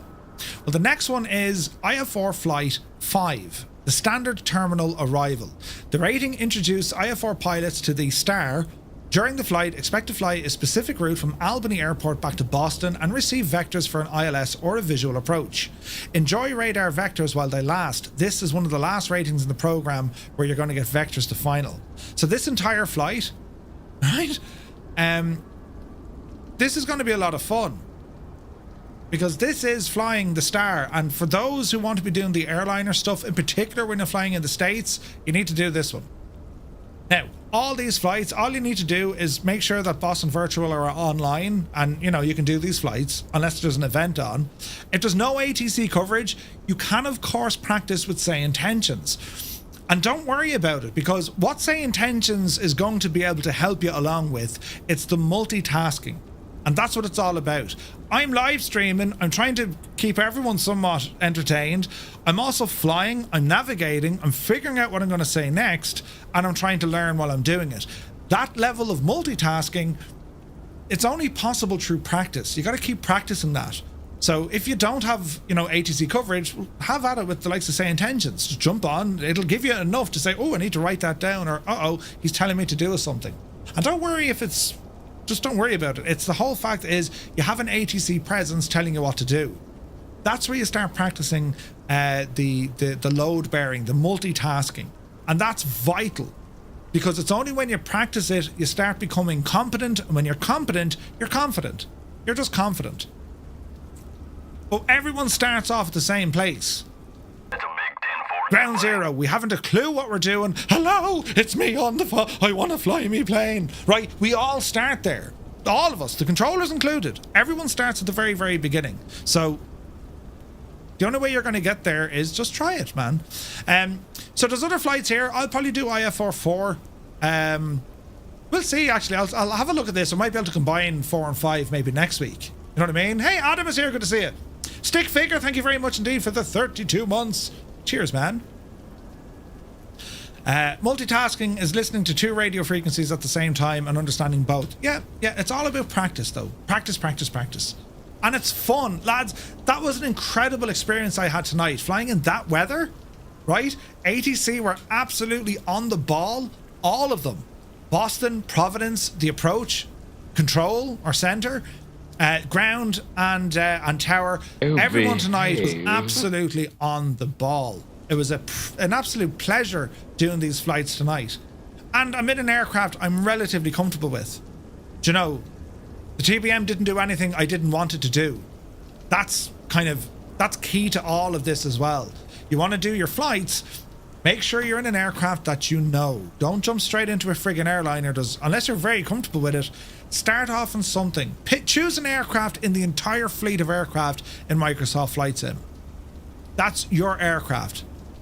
Use that as your training aircraft. You know, it's not there for whatever. That is your training aircraft. You will always default to that aircraft because that's what you'll do your training in. I recommend you do that, because then whatever you learn in that aircraft, you apply that to other aircraft, right? I failed the IFR 2 because I got into the flight. I got into a fight with the autopilot on the NX Cub. PH Depot was looking after the tower down here at Martha's Vineyard. A controller had the issue. So pick an aircraft you're very comfortable with, and if you're not comfortable with any aircraft, if there's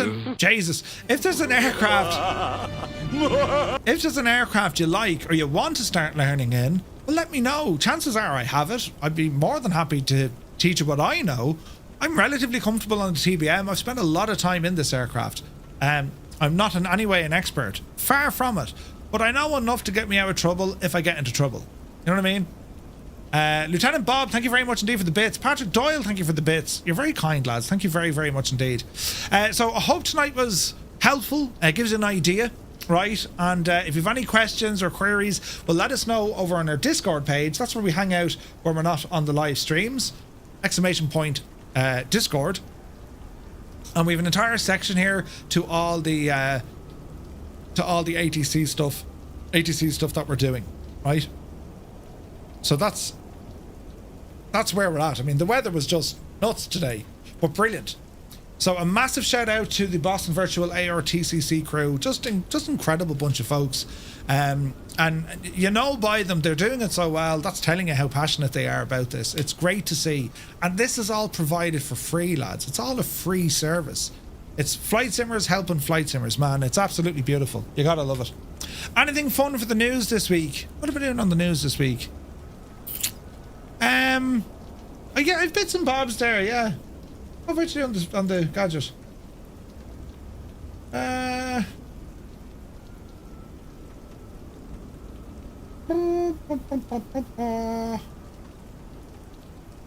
What are we doing on Wednesday?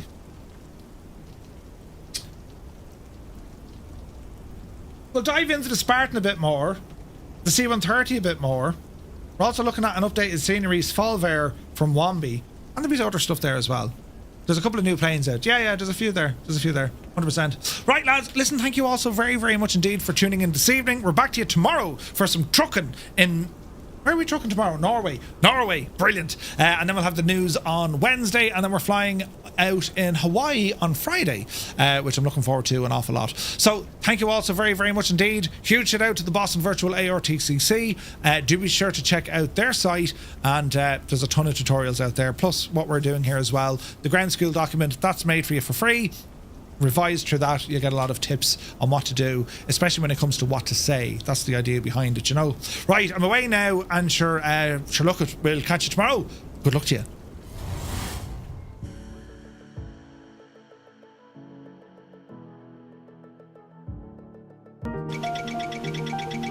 We're doing a thing, right? We're almost supersonic. Well, we're only at 400 knots. That was the most cinematic anticlimax ever. Yeah, but hang on, give it time. We're doing it.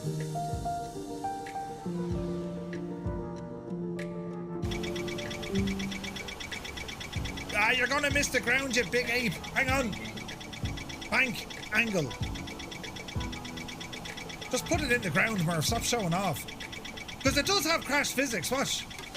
This'll surely blow up. All is well in the round.